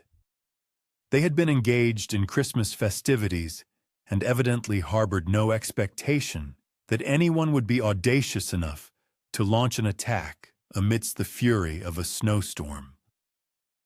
The battle itself was remarkably brief, lasting less than an hour, resulting in the Americans capturing nearly 1,000 prisoners while suffering only a mere handful of casualties. It was precisely the kind of dramatic and morale-boosting victory that the American cause so desperately required. The triumph at Trenton yielded repercussions that extended far beyond its immediate military ramifications. It unequivocally demonstrated that the Continental Army retained its capacity to fight and, crucially, to emerge victorious, a realization vital for sustaining morale and stemming the tide of mass desertions. Furthermore, it shattered the myth of British and Allied invincibility, thereby encouraging a greater number of Americans to rally to the cause. Most significantly, it furnished Washington with the indispensable credibility he needed to persuade his soldiers to extend their enlistments and steadfastly continue the fight. At times, a modest victory achieved at the opportune moment can wield greater significance than a grand triumph secured at an inopportune juncture. Washington skillfully followed up the victory at Trenton with yet another successful engagement against British forces at Princeton on January 3, 1777, further invigorating American morale and allowing him to establish winter quarters in Morristown, New Jersey. The Princeton campaign served as compelling evidence that Washington had thoroughly absorbed the lessons from his earlier setbacks and was progressively evolving into a more adept and effective military commander. He was meticulously refining a strategic approach centered on avoiding large-scale, decisive battles while instead targeting isolated enemy positions, a tactic that ingeniously capitalized on his army's inherent strengths while simultaneously mitigating its pronounced weaknesses. The transitional period spanning the winter of 1776 into 1777 heralded a pivotal moment in the ongoing conflict, not due to any inherent shift in the strategic military landscape, but rather because both the British Crown and the American insurgents began to grasp the profound reality that this was destined to be an extended, arduous struggle, far removed from the swift resolution initially anticipated by either party. While the formidable British forces had unequivocally showcased their superior martial capabilities and seasoned professionalism on numerous occasions battlefields, they had nonetheless proven incapable of decisively quashing the burgeoning rebellion. Conversely, the nascent American armies, despite facing staggering odds and enduring significant military setbacks, had resiliently demonstrated their capacity to withstand crushing defeats and persist in their fight for independence. Yet they still confronted a plethora of formidable obstacles, particularly concerning the consistent provision of essential supplies, the imperative for comprehensive troop training, and the urgent need for formal international diplomatic recognition. For the year 1777, the British command formulated a comprehensive master plan explicitly crafted to bring the protracted war to an expeditious conclusion by strategically severing New England, widely considered the rebellious heartland, from the remaining American colonies. This intricate design, meticulously conceived and championed by General John Burgoyne, envisioned a multifaceted offensive involving three distinct prongs, each intended to converge upon the strategically vital city of Albany, New York. The successful execution of this maneuver would grant the British undisputed control over the entire Hudson River Valley, a critical artery for communication and transport. Specifically, General Burgoyne himself was slated to advance southward from Canada at the head of approximately 8,000 seasoned troops. Concurrently, General Howe was expected to maneuver his forces northward from his base in New York City, while a smaller auxiliary contingent under the command of Colonel Barry St. Leger would push eastward from the shores of Lake Ontario. While undoubtedly an impressively ambitious blueprint that presented a compelling vision on paper, its inherent complexity demanded an extraordinarily precise and faultless coordination among forces that were slated to operate hundreds of miles apart. Navigating challenging terrain with the rudimentary communication capabilities available in that era. The fundamental flaw woven into the fabric of General Burgoyne's otherwise audacious strategic blueprint lay in its implicit presupposition that General Howe would actively collaborate and adhere to the coordinated offensive. However, General Howe, operating with an independent command structure, harbored his own distinct and ultimately divergent strategic vision for achieving a decisive British victory.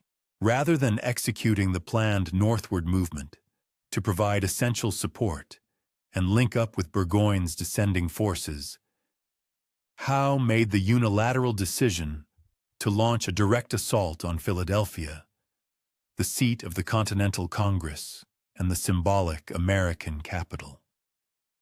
He seemingly held the conviction that the capture of this pivotal urban center would, in and of itself, effectively extinguish the burgeoning rebellion. This critical and unexpected deviation left General Burgoyne to advance deep into the challenging New York wilderness, bereft of the anticipated reinforcement and crucial logistical backing he had explicitly factored into his calculations. The situation was akin to orchestrating a grand, meticulously planned surprise party, only to discover at the critical moment that a significant portion of the invited guests had inexplicably chosen to attend an entirely different gathering elsewhere. General Burgoyne's grand invasion initially unfolded with rather auspicious prospects, as his formidable forces successfully seized the formidable bastion of Fort Ticonderoga in July of 1777. This particular stronghold had long been regarded as a linchpin in the American defensive network, a strategic gateway to the northern colonies. The unexpected and rapid loss of Ticonderoga immediately triggered widespread consternation and near panic throughout the entirety of New England, simultaneously inciting sharp censure and intense public criticism directed at the American commanders who had, in the eyes of many, precipitously abandoned the fort without offering any significant resistance. Nevertheless, despite this initial morale-boosting triumph, Burgoyne's inherent problems began to manifest almost immediately following this early success. His substantial army, laden with equipment and supplies, soon found itself ensnared and severely impeded within the dense, unforgiving wilderness that stretched between the shimmering expanse of Lake Champlain and the vital artery of the Hudson River. The challenging terrain and lack of developed infrastructure proved to be significant impediments to rapid progress. In response to the escalating threat posed by Burgoyne's incursion, the American High Command devised a shrewd and patient counter-strategy.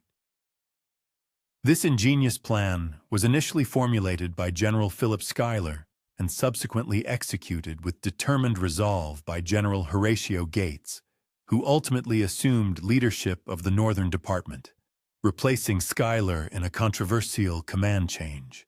The essence of this strategy was to judiciously eschew direct, large-scale engagements with Burgoyne's formidable regular army, opting instead for a campaign of relentless harassment aimed at disrupting vital logistical arteries and severely retarding his progress through the unforgiving wilderness. American forces, employing effective guerrilla tactics, systematically felled countless trees across the few existing roads, meticulously destroyed bridges, and generally undertook every conceivable measure to render Burgoyne's arduous march as difficult and frustrating as humanly possible. The cumulative effect of these actions was akin to a monumental, meticulously orchestrated practical joke, albeit one with profoundly serious and far-reaching military consequences for the British. General Burgoyne's cumbersome military contingent, which comprised not merely combatants, but also hundreds of camp followers, numerous heavy ordnance pieces, and voluminous supply trains, was, by its very nature, inherently unsuited for the demands of wilderness warfare and the guerrilla-style conflict it encountered. This unwieldy force consequently moved at a glacial pace through the dense, challenging forests of upstate New York, often managing to cover an average of only about a single mile per day at certain junctures. Furthermore, Burgoyne himself had made the rather questionable personal choice to bring along a considerable amount of personal effects, including exquisite vintages of wine and his paramour, factors that undoubtedly exacerbated the Army's already compromised operational agility and slowed its advance. The entire endeavor was akin to endeavoring to relocate a miniature metropolis, complete with its diverse populace and extensive infrastructure, directly through an untamed forest, a logistical undertaking that was precisely as unfeasible and impractical as the description implies. The initial significant reversal for General Burgoyne's campaign manifested at the Battle of Bennington, fought on August 16, 1777. On this fateful day, a contingent of his army had been dispatched with the specific objective of apprehending vital American provisions, only to be soundly vanquished by the spirited New Hampshire militia operating under the resolute command of General John Stark.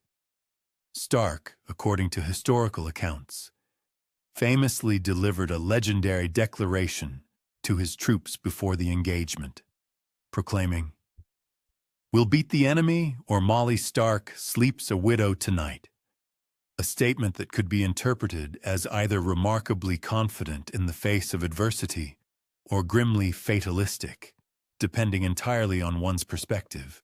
The American forces not only decisively overwhelmed the combined Hessian and British elements, but also successfully secured crucial provisions and material that were desperately needed for their own war effort. In stark contrast, Burgoyne suffered an irreplaceable loss of approximately 900 seasoned soldiers, a casualty count he could ill afford given his isolated position and dwindling resources. Concomitantly, the western component of the ambitious British strategic design was also encountering significant impediments to its progress. Colonel St. Leger's progression from the shores of Lake Ontario, a crucial element intended to converge on Albany, was effectively arrested at Fort Stanwix by stalwart American forces under the command of Colonel Pater Gansevoort. Gansevoort, through his tenacious defense, definitively proved that not all American commanders were inclined to relinquish their posts at the first sign of an approaching enemy. The ensuing prolonged investment of Fort Stanwix swiftly evolved into an intricate geopolitical tapestry, involving not solely British regulars and the determined American Continentals, but also a complex array of loyalist militia units and various indigenous Native American tribes. This diverse participation effectively transformed the Mohawk Valley into a convoluted mosaic of clashing loyalties and multifaceted military maneuvers, adding layers of complexity to the British campaign. The crucial liberation of Fort Stanwix was masterfully orchestrated by Benedict Arnold, a figure who, at this juncture in the unfolding conflict, was undoubtedly among America's most proficient and dynamic military leaders, having not yet contemplated the path of perfidy as a viable career alternative. Arnold employed a shrewd combination of direct military pressure and cunning psychological operations to persuade Saint-Léger to relinquish his siege. Among his tactics was the deliberate dissemination of exaggerated reports and alarming rumors concerning the imminent arrival of an overwhelming American army, creating a palpable sense of dread and desperation among the besiegers. This psychological manipulation, coupled with the threat of direct engagement, precipitated Saint-Leger's hasty withdrawal. His retreat effectively dismantled the western thrust of Burgoyne's grand strategy and critically liberated American contingents, allowing them to redeploy their strength and concentrate their efforts against the primary British advance. As the autumn of 1777 commenced, General Burgoyne found himself enveloped in an increasingly precarious predicament. His beleaguered army was rapidly depleting its already dwindling provisions, a critical vulnerability in the wilderness. Furthermore, his vital communication arteries stretching back to Canada were subjected to incessant raids and disruptions by American irregulars, effectively isolating his command. Simultaneously, American forces were amassing in formidable numbers, strategically positioning themselves to impede his further progress. Burgoyne had, against considerable odds, eventually arrived at the Hudson River in the vicinity of Saratoga. However, instead of the unhindered procession to Albany that he had optimistically anticipated, he encountered a formidable, well-fortified American army under the command of General Gates, a force that was, by this point, numerically superior to his own significantly diminished contingent. The pivotal engagements, collectively known as the Battles of Saratoga, fiercely contested on September 19th and October 7th, 1777, unquestionably represented the decisive inflection point of the American War for Independence. Though such a profound historical significance was unlikely to have been perceived as such by the embattled soldiers locked in the brutal struggle. The initial engagement, historically referred to as the Battle of Freeman's Farm, resulted in a costly stalemate, with both combatant forces sustaining grievous losses, but neither managing to secure a definitive upper hand. This particular confrontation was distinguished by the exceptional prowess of American marksmen, whose rifle fire proved lethally accurate against British commissioned officers, effectively disrupting enemy command structures. It was also marked by the unabashedly aggressive maneuvers of Benedict Arnold, who, with seemingly ubiquitous presence, appeared to be leading charges and rallying troops across multiple sectors of the battlefield throughout the intense fighting. The subsequent confrontation, famously known as the Battle of Bemis Heights, culminated in an unequivocal American triumph that irrevocably sealed General Burgoyne's destiny. Notably, Benedict Arnold, who had been formally divested of his command by General Gates, following a contentious disagreement over tactical approaches, participated in this decisive engagement without official sanction. Despite his unauthorized status, Arnold fought with characteristic ferocity and sustained a severe wound while bravely spearheading a daring assault against entrenched British positions. These unlicensed acts of valor, though undeniably impactful, were a hallmark of his military temperament. Remarkably efficacious, yet inherently insubordinate. This blend of brilliance and defiance likely served as a significant factor contributing to his eventual and infamous defection to the British cause. Subsequent to his decisive defeat at Bemis Heights, General Burgoyne found his beleaguered army completely encircled by American forces, effectively eliminating any prospect of external assistance or viable retreat. His troops were critically low on provisions and ordnance, a dire situation compounded by an escalating rate of desertion among his ranks. Conversely, the American forces were growing demonstrably stronger daily, as fresh militia contingents converged from throughout New England, bolstering their numbers and resolve. Consequently, on October 17, 1777, facing an untenable position, Burgoyne capitulated, surrendering his entire contingent of approximately 6,000 combatants to General Gates in a momentous event that became historically recognized as the Convention of Saratoga. The capitulation at Saratoga represented the unparalleled American triumph of the war up to that pivotal moment, culminating in the eradication of an entire British expeditionary force, and irrefutably demonstrating that indigenous American forces possess the capability to vanquish seasoned European professional troops in orthodox engagements. Beyond its military implications, this monumental victory exerted profound psychological ramifications, significantly invigorating American morale and resolve, while simultaneously stunning British public opinion and eroding confidence in their military leadership. More crucially, it swayed France, a long-standing rival of Britain, to believe that the American colonists indeed possessed a tangible prospect of securing their autonomy. This shift in perception effectively paved the way for the international compact and foreign alliance that would ultimately prove determinative in the ultimate outcome of the conflict. France's pivotal decision to intervene actively in the conflict was predicated upon a confluence of astute strategic calculations and deep-seated historical animosity toward Great Britain. For decades, France had harbored a persistent desire to diminish Britain's global influence and power, especially ever since their humbling defeat in the 7 Years' War.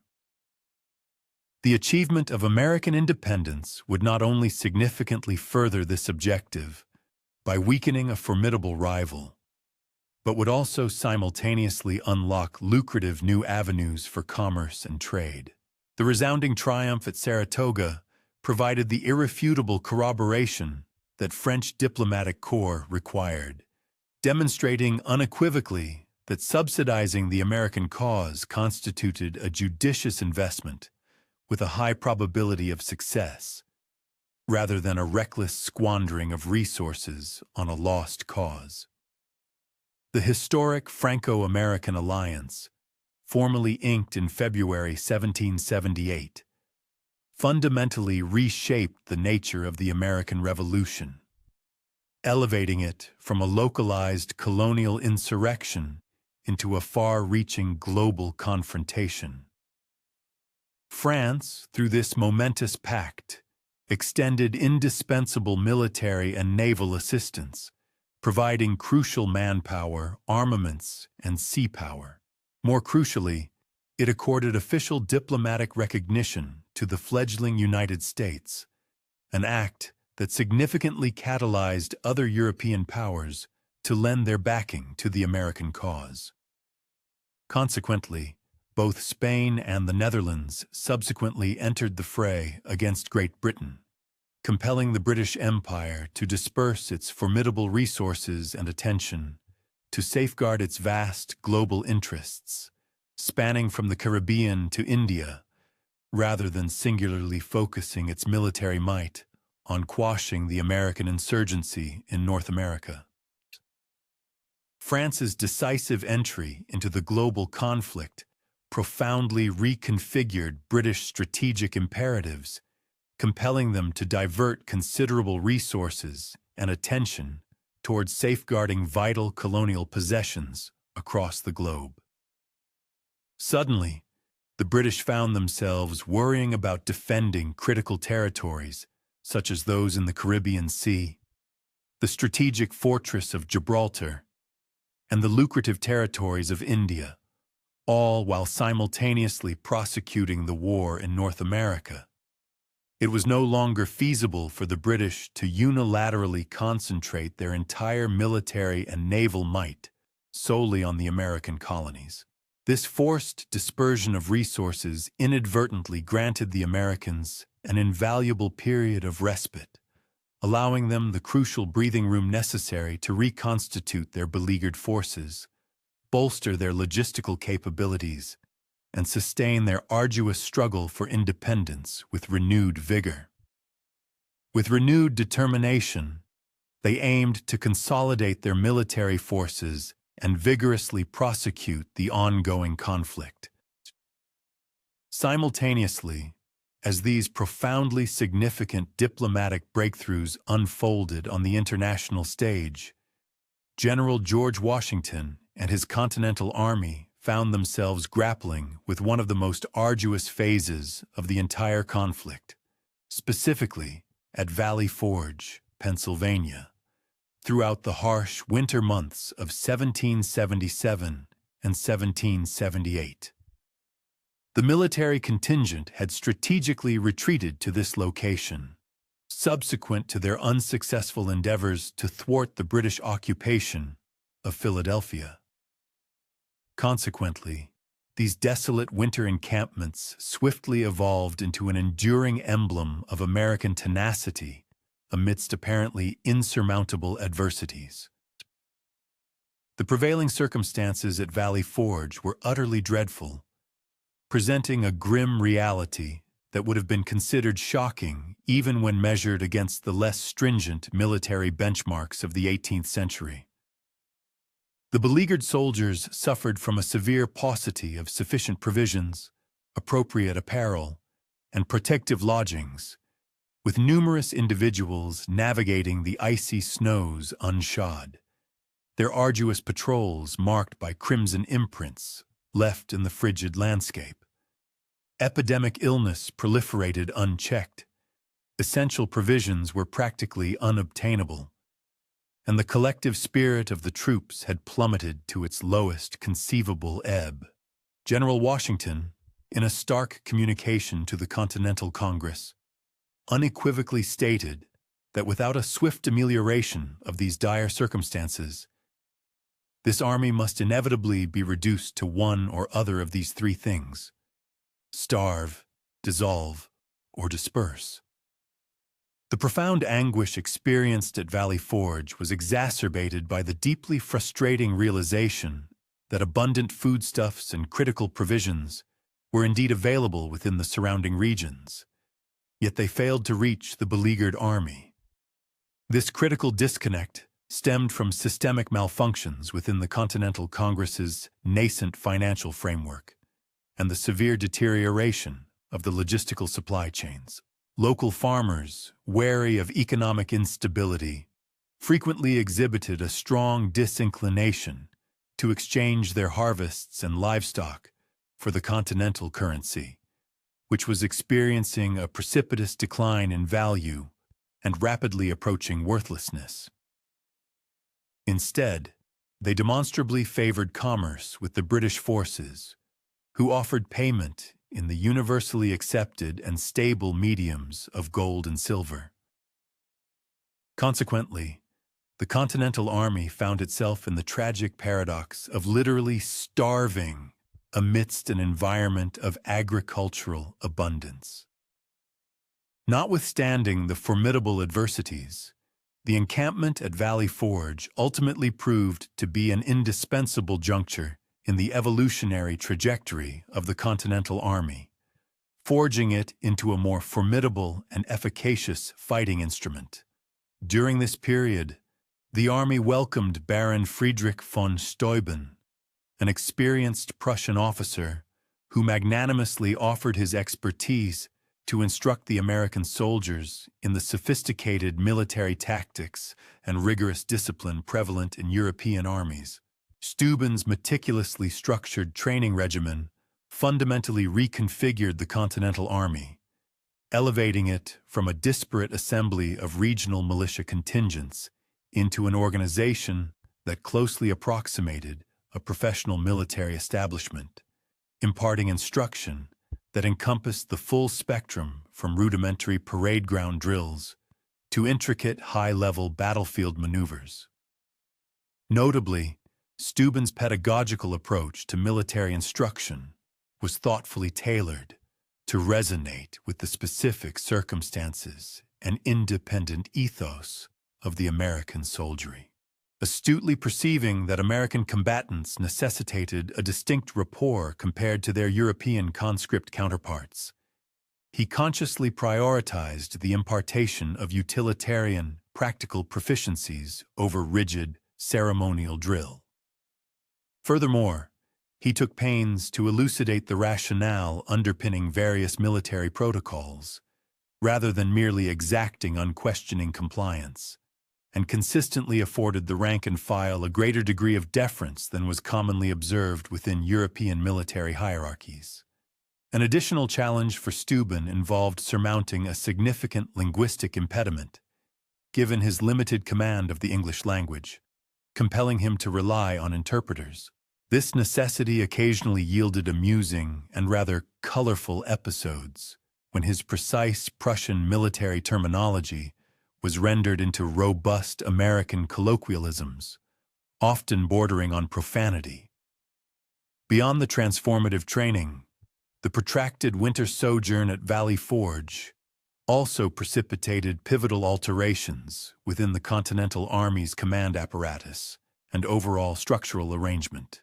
General Washington judiciously utilized this period of relative inactivity to thoroughly overhaul his chain of command, elevating meritorious and capable officers while systematically removing those political appointees who had demonstrated pronounced ineffectiveness and strategic ineptitude during previous engagements. Consequently, the military contingent that departed Valley Forge in the nascent spring of 1778, though quantitatively diminished in size compared to its autumn arrival, represented a markedly superior fighting force, distinguished by enhanced training, superior organizational coherence, and an unprecedented degree of internal unity for any American formation hitherto. The profound metamorphosis of the Continental Army was put to the crucible of battle almost instantaneously when the British High Command reached the strategic decision to abandon Philadelphia and consolidate their troops within the fortified enclaves of New York. This critical evacuation was directly impelled by France's formal entry into the conflict, a development that rendered the British garrison's situation in Philadelphia acutely susceptible to potential assaults by the formidable French naval fleet. The British withdrawal movements thus presented General Washington with a timely and propitious occasion to engage the British column as it traversed the expanse of New Jersey, culminating in the significant Battle of Monmouth on the 28th of June, 1778. The engagement at Monmouth distinguished itself for a multiplicity of compelling reasons, chief among them being its execution under oppressively torrid climatic conditions that regrettably resulted in a greater toll of casualties attributable to severe heat stroke than to direct enemy ordnance. Furthermore, this pivotal confrontation witnessed one of the most intensely dramatic and public altercations between American commissioned officers throughout the entire war, specifically when General Washington vehemently reprimanded General Charles Lee for his unauthorized command to withdraw forces from the battlefield. Accounts from contemporary witnesses suggest that Washington's indignation was purportedly so profound and unrestrained that they professed never to have encountered such impassioned verbal expressions from him either prior to or subsequent to this incident. A revelation underscoring that even the revered father of his country possessed definite boundaries to his composure and forbearance. The military engagement itself concluded in what was fundamentally a tactical stalemate, with both contending armies asserting triumphant outcomes, yet neither managing to secure a definitive or conclusive upper hand.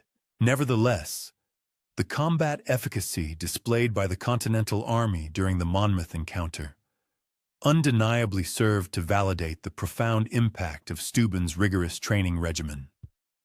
American forces not only resolutely confronted seasoned British regulars in direct, open-field combat, but also executed intricate tactical movements while under enemy bombardment. Subsequently, the British command persisted with their planned retreat towards New York, concurrently as Washington's forces established defensive strongholds within the Hudson Highlands, thereby inaugurating a protracted strategic deadlock that would predominantly define the nature of the conflict within the Northern Theater for the ensuing several years. The formal accession of France to the war effort concurrently ushered in the inaugural substantial French military deployment to the North American continent.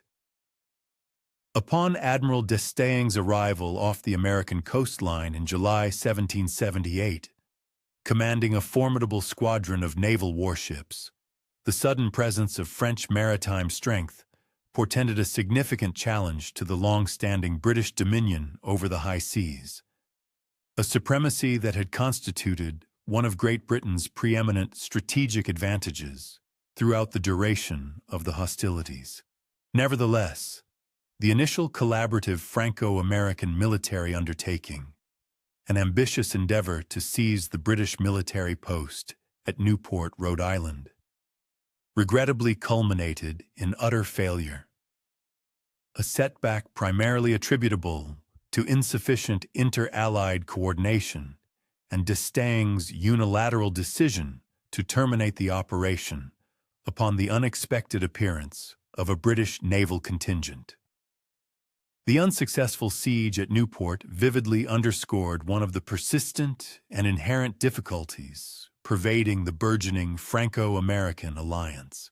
The two allied nations, despite their shared objective of defeating Great Britain, frequently harbored divergent strategic imperatives and operated under distinct military doctrines, factors which occasionally rendered effective collaborative action arduous. Specifically, the French monarchy's principal motivation lay in debilitating their traditional rival, Britain, and safeguarding their established colonial possessions, whereas the American revolutionaries were singularly preoccupied with securing their full and unequivocal independence. While these disparate objectives would inevitably engender episodes of friction and strain throughout the duration of the alliance, these tensions never escalated to a degree sufficient to fracture the crucial partnership. Following 1778, the conflict within the Northern Theater gradually transitioned into a protracted state of strategic deadlock, characterized by both belligerent parties entrenching themselves in robust defensive postures, yet neither possessing the capacity to secure a conclusive or game-changing supremacy. The British forces maintained firm control over New York City and its vital harbor, thereby furnishing them with an impregnable operational headquarters, whereas the American contingents exerted dominion over the vast majority of the adjacent rural territories, enabling them to pose a constant and credible threat to British logistical arteries.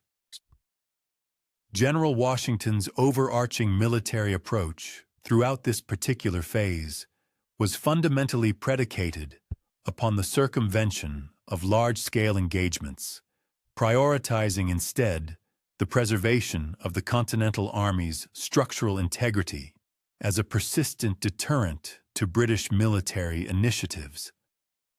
This cautious yet pragmatic strategy frequently proved exasperating for various officers and political figures who advocated for more audacious and offensive maneuvers.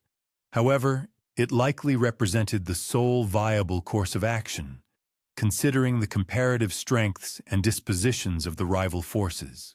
Washington possessed a profound comprehension that as long as the Continental Army remained a cohesive and extant entity, the British, regardless of their control over significant urban centers or their victories in isolated skirmishes, could never legitimately declare ultimate triumph in the war. Commencing in 1778, the principal theater of military operations progressively gravitated towards the southern colonies. A strategic reorientation prompted by the British government's conviction that the South presented more auspicious opportunities for securing a decisive victory than the entrenched northern regions. This southern strategy was fundamentally underpinned by a core presumption that the southern states harbored a significantly larger populace of loyalists who would readily lend their support to British forces, and concurrently, that the region's plantation-based agrarian economy would prove inherently more susceptible to disorganization and collapse than the industrially and agriculturally more diversified economy of the North. The British offensive in the Southern Theater was inaugurated with the swift seizure of Savannah, Georgia, in December 1778, an objective achieved with comparative effortlessness by a modest British contingent commanded by Lieutenant Colonel Archibald Campbell. This initial triumph at Savannah considerably bolstered the confidence of British officials, convincing them of the inherent sagacity of their new Southern strategy, and consequently, they commenced devising more expansive and audacious military initiatives designed to systematically dismantle American resistance across the entirety of the Southern colonies. The American counter-response to the British Southern offensive encountered significant impediments, largely stemming from the identical systemic issues that had persistently afflicted the Continental Army since the commencement of hostilities, namely, a chronic scarcity of provisions, insufficient military instruction, and detrimental political meddling in operational command. Furthermore, the Southern Theater itself introduced a distinct array of strategic complexities, encompassing a more geographically scattered populace, exceptionally challenging topographical features, and a convoluted amalgam of professional soldiers, citizen militia, and irregular partisan units operating on behalf of both the British and American factions. The extensive siege of Charleston, South Carolina, initiated in March 1780, subsequently culminated in the most substantial British military triumph of the entire conflict, when, in May 1780, General Benjamin Lincoln capitulated the city along with his complete fighting force, numbering approximately 5,000 personnel, to General Henry Clinton. The catastrophic relinquishment of Charleston delivered a profound and devastating setback to the American revolutionary efforts in the southern states, effectively annihilating the largest organized American army present in that geographical sector, and simultaneously conferring upon the British undisputed command of South Carolina's preeminent and most strategically vital port facility. The resounding British victory at Charleston was swiftly succeeded by a cascade of further triumphs, each appearing to corroborate the judiciousness of their southern strategic gambit. Lord Cornwallis, assuming leadership of British military operations in the South, subsequent to Clinton's return to New York, achieved a decisive rout of yet another American army at Camden, South Carolina, in August 1780, an engagement that effectively extinguished all vestiges of organized American opposition within the state. The triumph at Camden garnered particular attention owing to the conspicuously abysmal performance of the American militia, who precipitously abandoned the field of battle almost immediately upon the commencement of hostilities, thereby leaving the more disciplined Continental troops exposed and ultimately overwhelmed by the numerically and tactically superior British forces. Overwhelmed by the numerically superior British forces. Nevertheless, the triumphs of the British in conventional engagements were frequently negated by the escalation of a brutal guerrilla conflict, rendering their dominion over the southern territories tenuous at best. charismatic partisan commanders, such as Francis Marion, famously known as the Swamp Fox, Thomas Sumter, the Gamecock, and Andrew Pickens, adeptly organized irregular militias.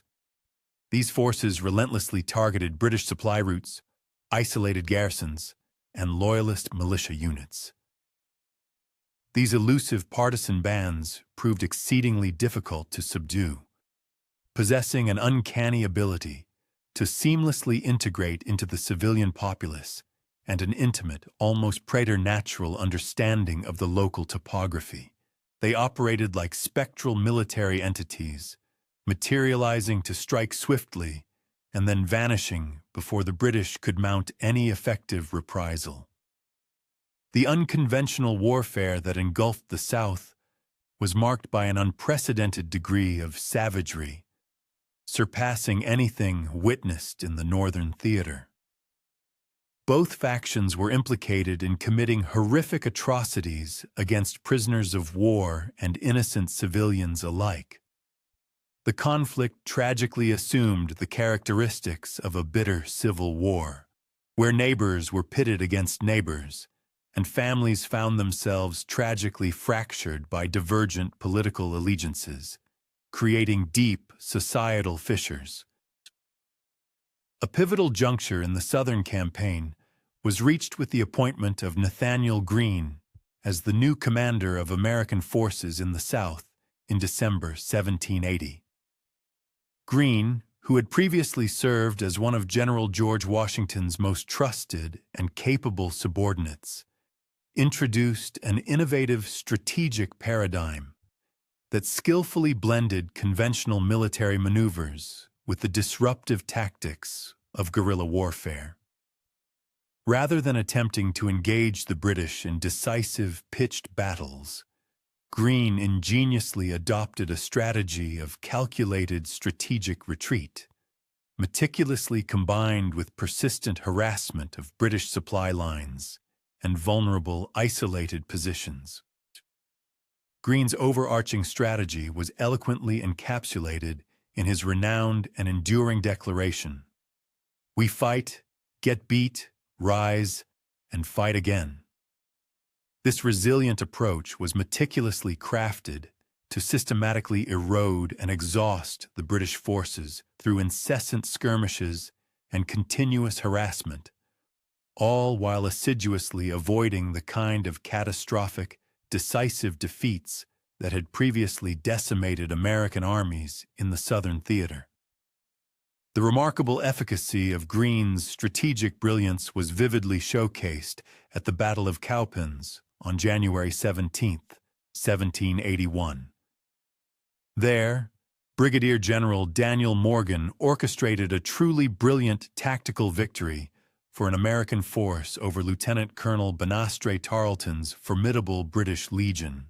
Morgan's ingenious battle plan was predicated on cunningly exploiting the known tendency of militia units to withdraw under pressure, artfully integrating their feigned retreat into a sophisticated tactical maneuver that skillfully lured the British into a devastating trap. The ensuing battle stands as a quintessential illustration of how a numerically inferior force, through superior tactics and exceptional leadership, can achieve a resounding victory against a more powerful adversary. The resounding triumph at Cowpens heralded a succession of subsequent engagements that progressively sapped the strength and resolve of the British forces in the South. Greene confronted Lord Cornwallis at the Battle of Guilford Courthouse in March 1781. Although technically sustaining a defeat on the battlefield, Greene's forces inflicted such a staggering number of casualties upon the British that Cornwallis was compelled to abandon his campaign in North Carolina. Cornwallis is famously reported to have remarked after the battle that another such victory would ruin the army, a sentiment that, coming from a commanding general following a supposed victory, undoubtedly speaks volumes about the true cost of his Pyrrhic success. Cornwallis's subsequent strategic decision to redeploy his army to Virginia in the spring of 1781 stemmed from his profound conviction that the southern colonies could never be truly pacified as long as Virginia continued to furnish vital manpower and essential material to the American cause.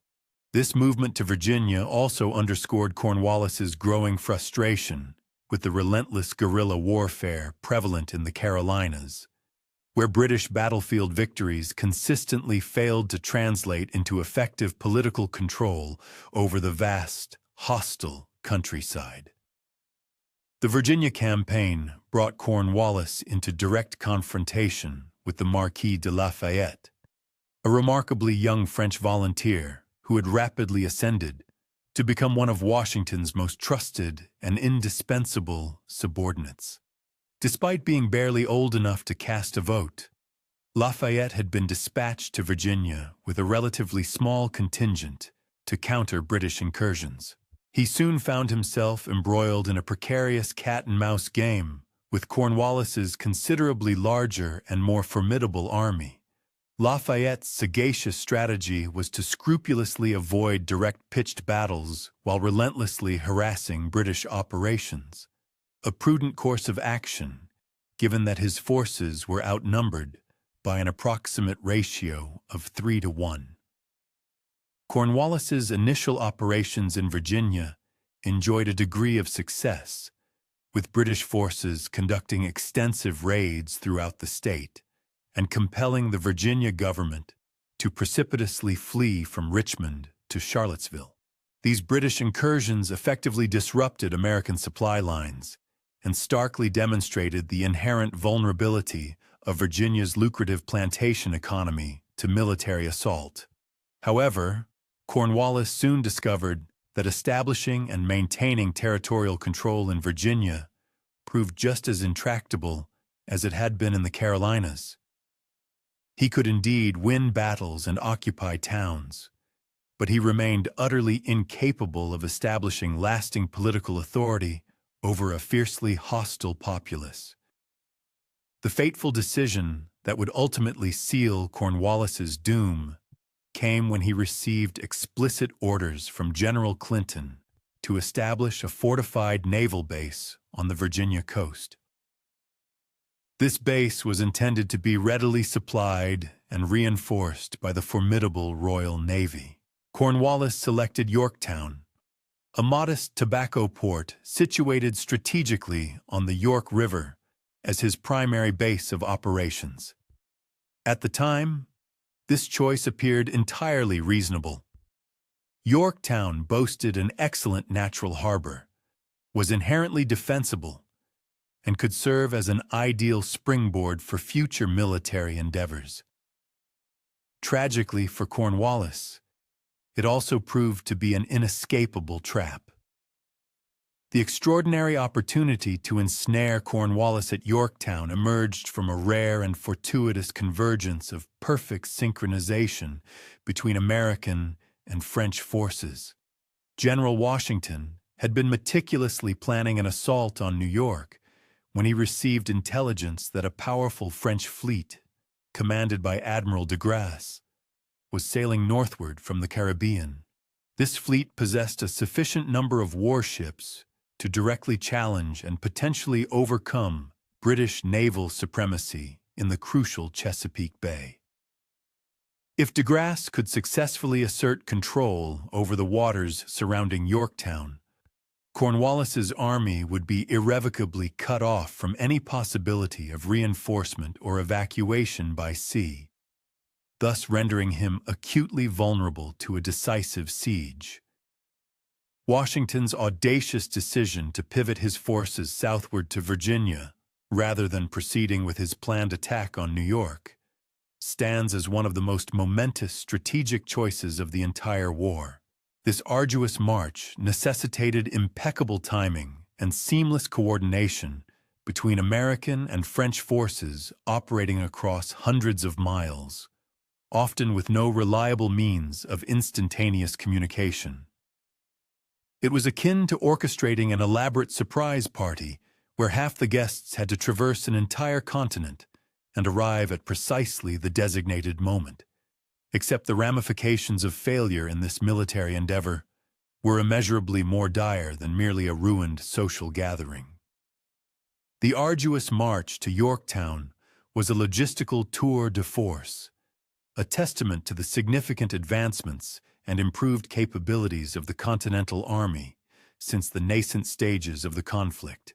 Washington and his esteemed French counterpart, the Comte de Rochambeau, skillfully maneuvered their combined armies over 400 miles in less than a month, maintaining absolute secrecy regarding their ultimate destination until they were too far south for the British to effectively intercept their movements.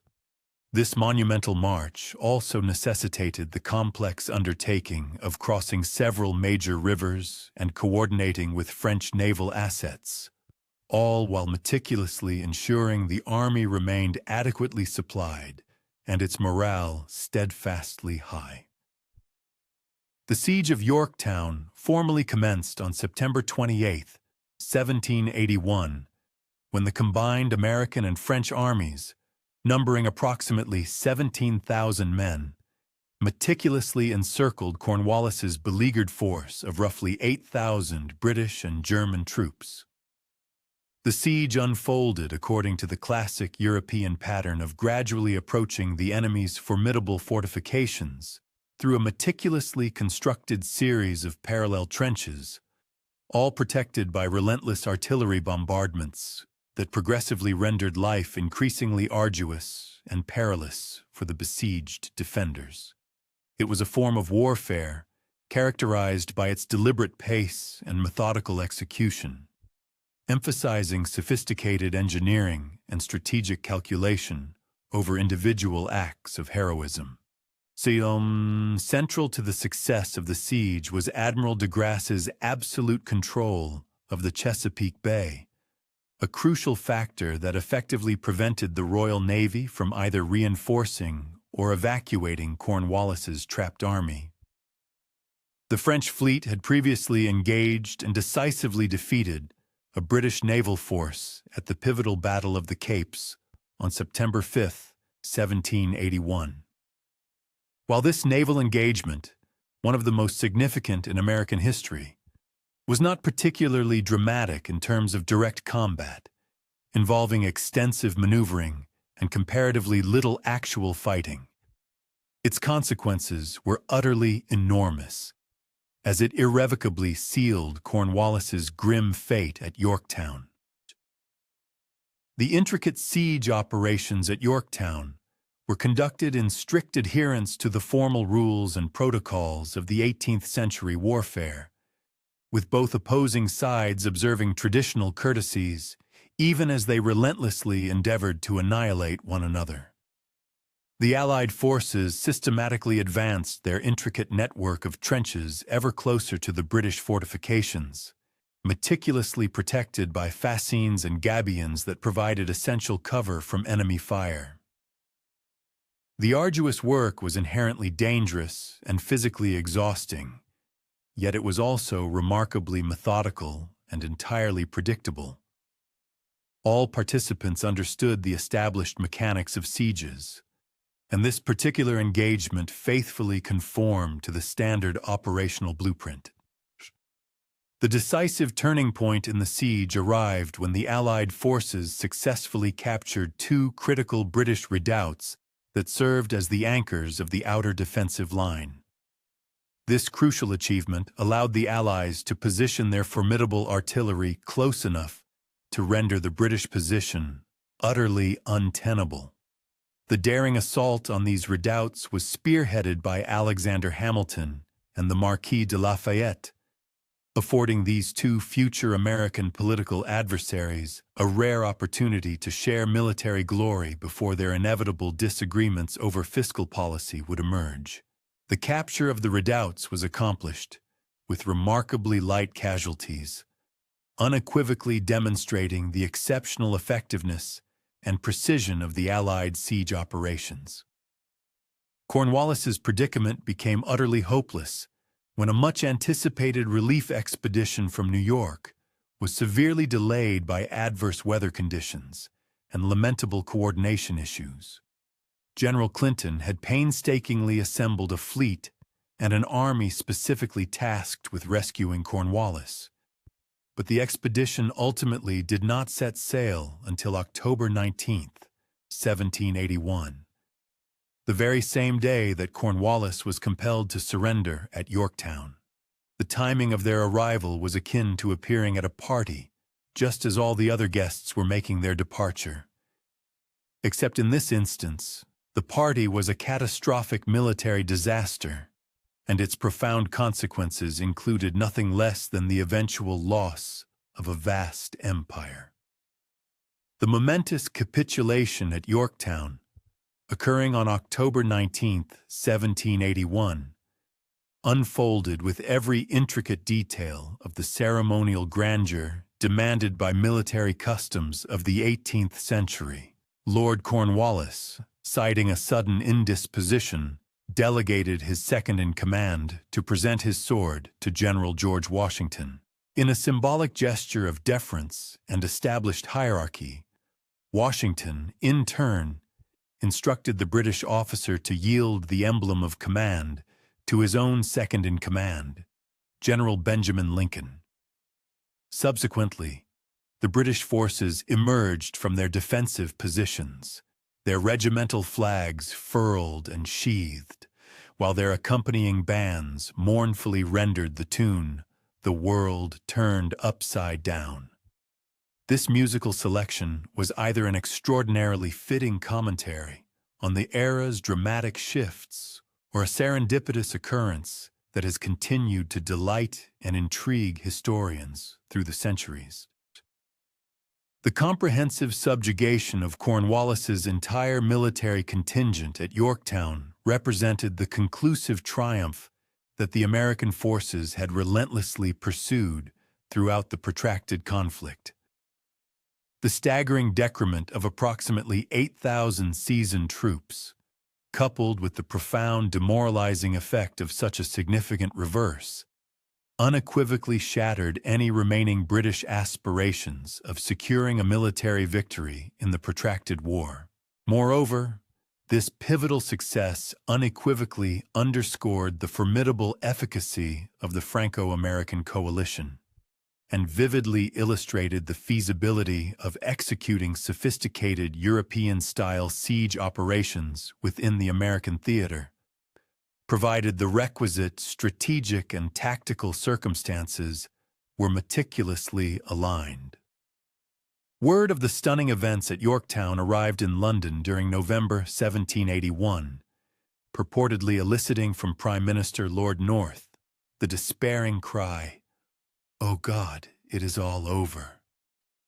This profound utterance likely encapsulated the prevailing sentiment among British governmental figures who had been anticipating tidings of Cornwallis's triumphant progress in Virginia, rather than the catastrophic intelligence of his utter vanquishment and apprehension.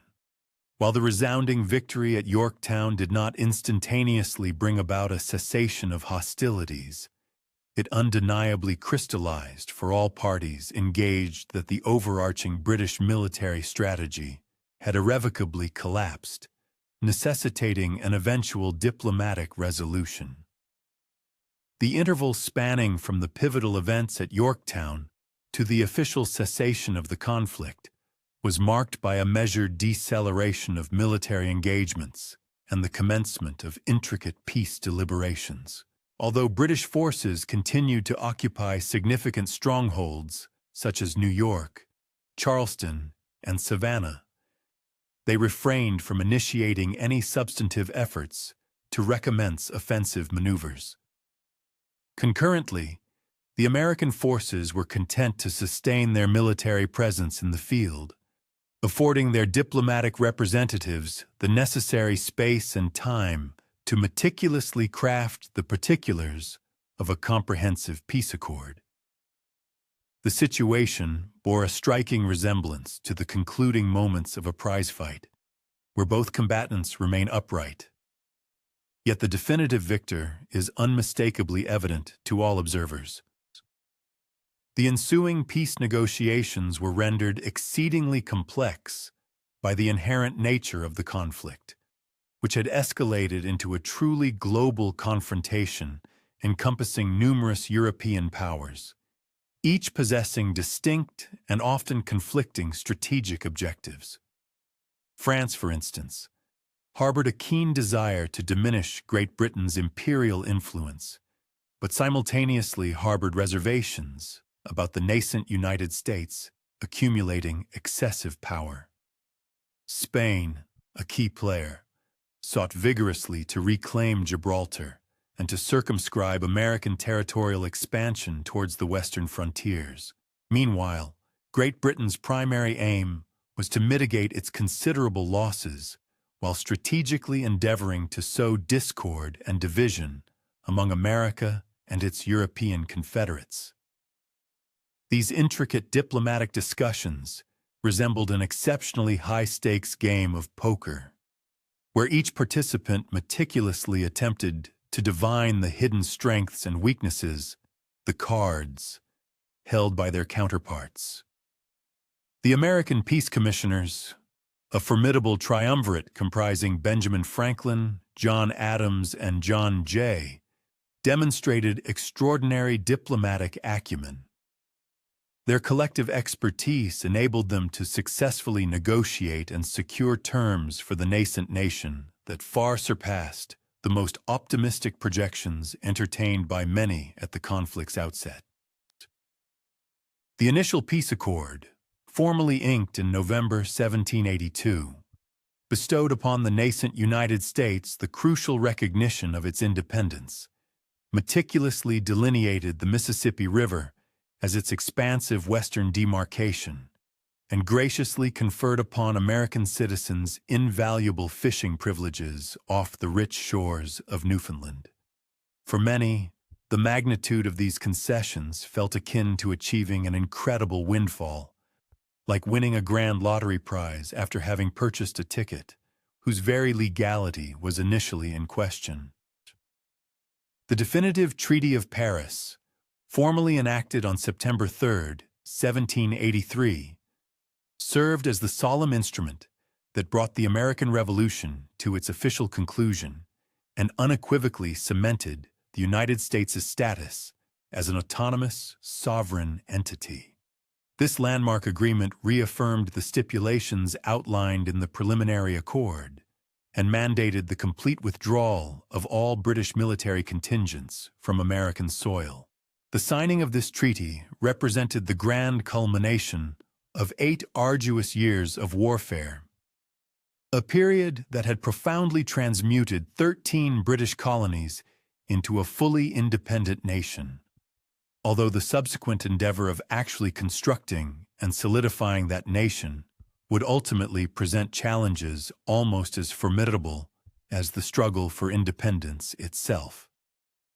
The British military's methodical withdrawal from New York on November 25, 1783, effectively signaled the symbolic denouement of the American Revolution.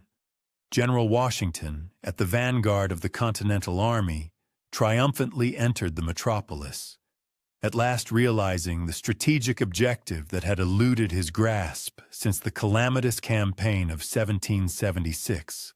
The entire evacuation proceeded without incident, with British forces embarking peacefully by sea as American troops assumed command of the bustling urban center. The scene evoked the conclusion of an exceptionally protracted and costly eviction proceeding, with the notable distinction that the former occupants had been actively engaged in a mortal struggle against their erstwhile landlords for nearly a decade. General Washington's poignant farewell address to his assembled officers at Fraunces Tavern in New York on December 4, 1783, constituted an intensely emotional occasion, serving to underscore the profound personal allegiances and camaraderie forged throughout the arduous and protracted battle for independence. Washington's subsequent resolution to relinquish his military commission and gracefully retreat into the quietude of private citizenship was perceived as an extraordinary act by European observers, who were typically accustomed to victorious military leaders leveraging their armed forces to assert and consolidate political authority.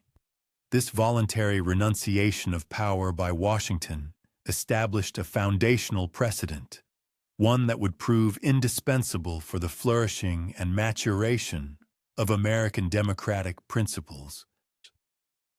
The human toll exacted by the American Revolution was undeniably immense, though the precise enumeration of casualties remains a challenging endeavor owing to the fragmentary nature of historical records and the diverse composition of forces, which included militia, non-combatants, and allied contingents. Esteemed historians postulate that approximately 25,000 Americans perished during the conflict, encompassing both uniformed personnel and civilian populations, from a total populace then numbering roughly 2.5 million individuals. The British and their Confederates endured comparable losses, while the financial burden imposed by the war proved utterly staggering for every participant. This monumental conflict could be likened to the most prohibitively expensive debate ever waged, with the crucial distinction that the subject of this argument revolved around the foundational tenets of governmental structure and inherent human liberties. The societal and economic ramifications stemming from the Revolution proved to be every bit as profound as its political transformations.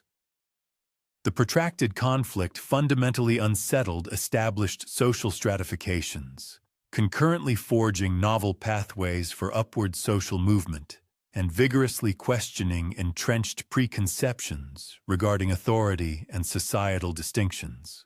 The potent discourse centered on equality and inherent natural rights, which had served as the intellectual bedrock for the revolutionary cause, also inevitably instigated critical inquiries concerning the institution of slavery, the equitable standing of women, and the proper treatment of indigenous Native American populations. While these complex issues would not receive comprehensive resolution for many subsequent decades, the revolution itself functioned as a profound catalyst, metaphorically unlatching a portal to a myriad of nascent possibilities, even if the actual journey through that threshold was destined to be a protracted one. The far-reaching influence of the American Revolution transcended the geographical confines of the newly formed United States. This triumphant insurrection against British dominion ignited and galvanized nascent democratic movements across both the European continent and the burgeoning nations of Latin America.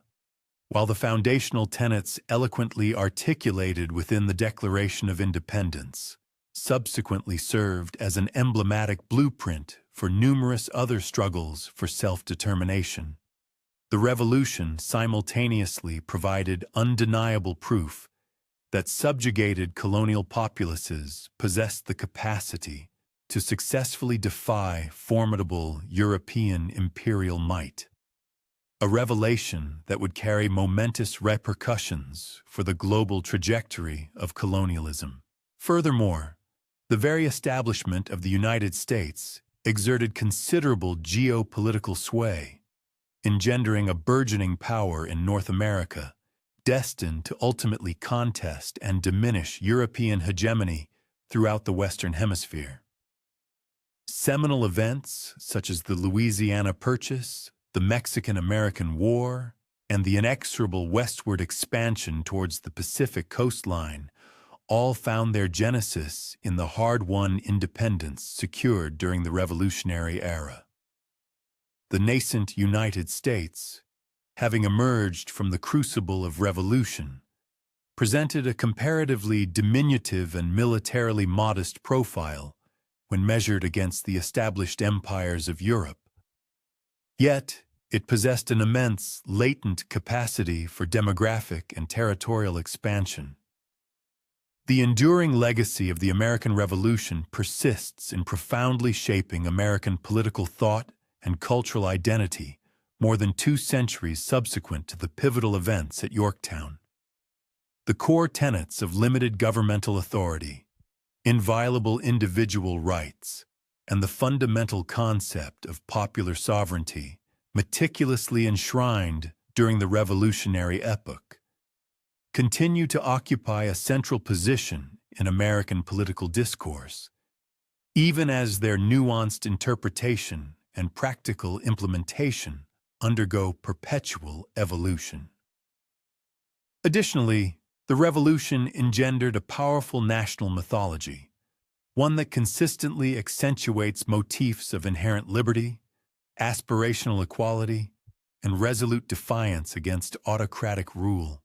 While the lived realities of American history have frequently diverged from these lofty ideals, the strategic and tactical lessons gleaned from the American Revolution were meticulously scrutinized by military theoreticians and practitioners for many generations following the conclusion of hostilities. The adept deployment of irregular warfare tactics, the critical necessity of broad popular endorsement for sustained military endeavors, and the inherent complexities of prosecuting a conflict within an adversarial landscape all became profound subjects of intense military analysis. Furthermore, the Revolution conspicuously illustrated the indispensable value of international coalitions and underscored the pivotal influence that naval supremacy could wield in ultimately shaping the trajectory of land-based campaigns. The American Revolution achieved its ultimate triumph due to a masterful synthesis of determined military resistance, sophisticated political orchestration, astute international diplomacy, and widespread popular backing, a combination that rendered a British victory utterly unattainable.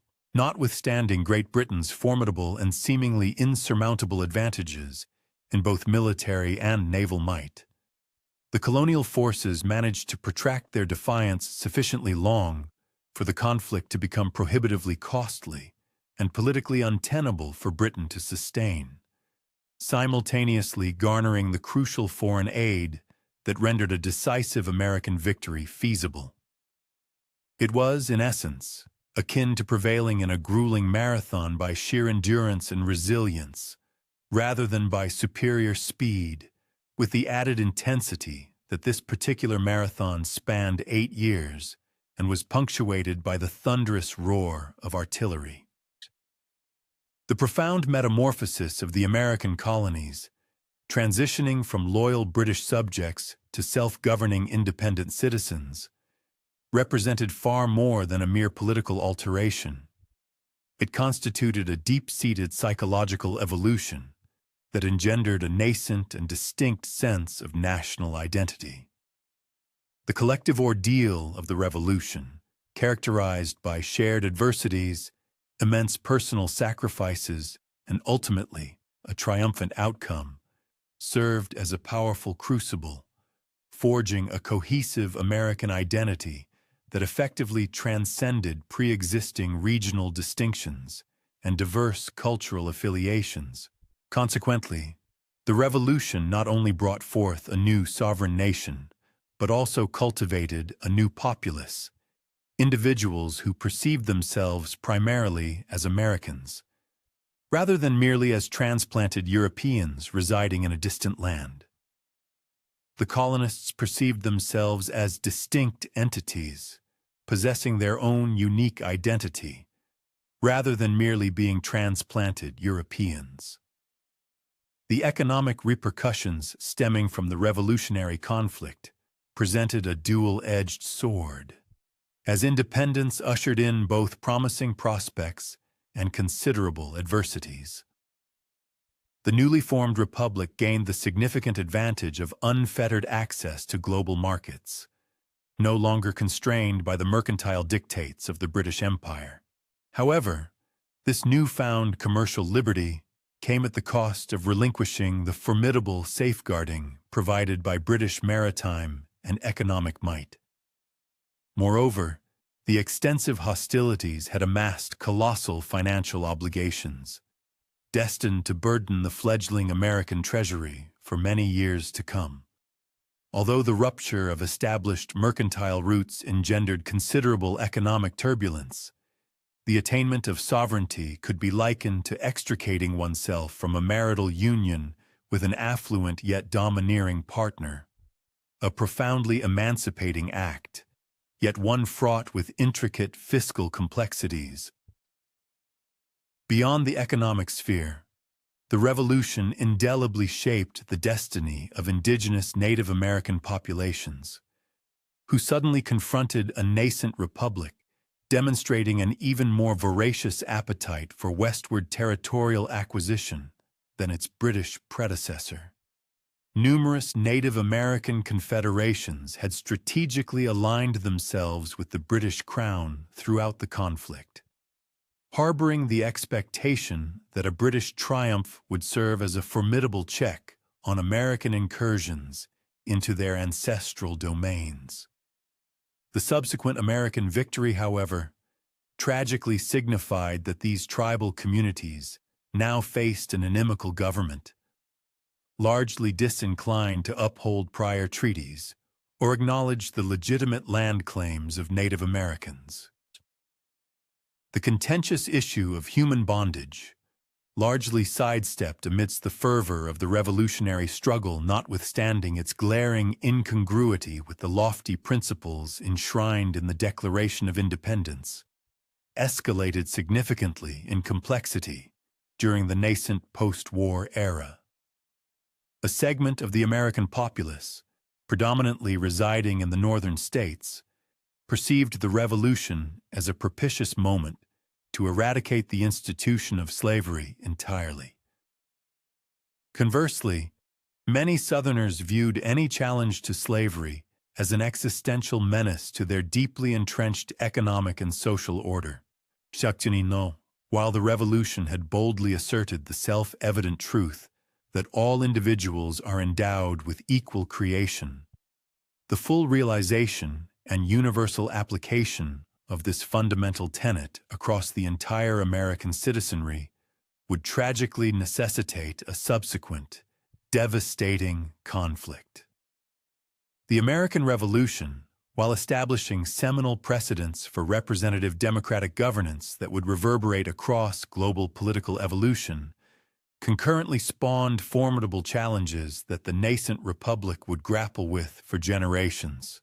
The inherent friction between the authority of the federal government and that of individual states, the evolving function of nascent political factions, the safeguarding of minority entitlements, and the precise circumscription of democratic power, all constituted pressing dilemmas that originated from the revolutionary upheaval but remained conclusively unresolved by its conclusion.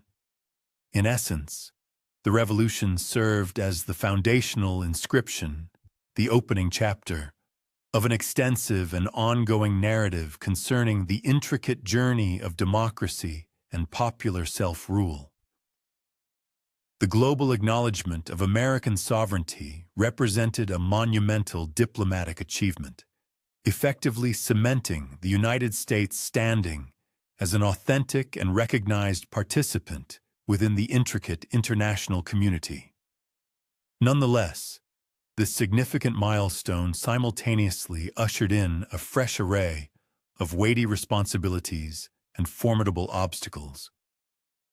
The fledgling nation was compelled to formulate its distinct foreign policy doctrines, cultivate bilateral and multilateral diplomatic ties with diverse global powers, and vigilantly safeguard its national interests, now bereft of the formidable defensive umbrella previously afforded by the British Empire.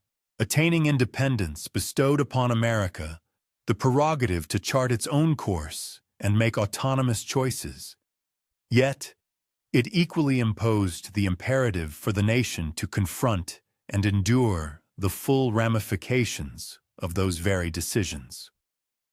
Ultimately, the American Revolution transcended the mere severance of political ties with Great Britain. It fundamentally constituted the audacious endeavor to forge an entirely novel governmental paradigm, one anchored firmly upon the foundational tenets of popular consent and the inviolable safeguarding of individual liberties. The triumph of this audacious experiment in popular self-governance held far-reaching and transformative consequences, not solely for the inhabitants of the newly formed United States, but also for countless individuals globally who contended against the pervasive forces of tyranny and subjugation. The revolutionary struggle unequivocally demonstrated that common citizens possessed the inherent capacity to govern themselves, a truly revolutionary concept in an epoch dominated by the entrenched doctrines of absolute monarchy and aristocratic prerogative. At its core, the narrative of the American Revolution is an enduring testament to the formidable capacity of abstract principles to reshape the global landscape. What commenced as localized grievances and protests against particular British legislative enactments culminated in the establishment of a sovereign nation, meticulously constructed upon the enduring principles of liberty, equality, and popular sovereignty, ideals destined to ignite and sustain democratic aspirations for untold generations. The revolution stood as irrefutable proof that ordinary individuals, when fueled by unwavering conviction in their guiding principles, could effectively defy and overcome even the mightiest empire on earth. This profound lesson retains its potent resonance in the contemporary world. In the grand tapestry of human experience, certain notions or occurrences possess an enduring quality, manifesting as profoundly relevant today.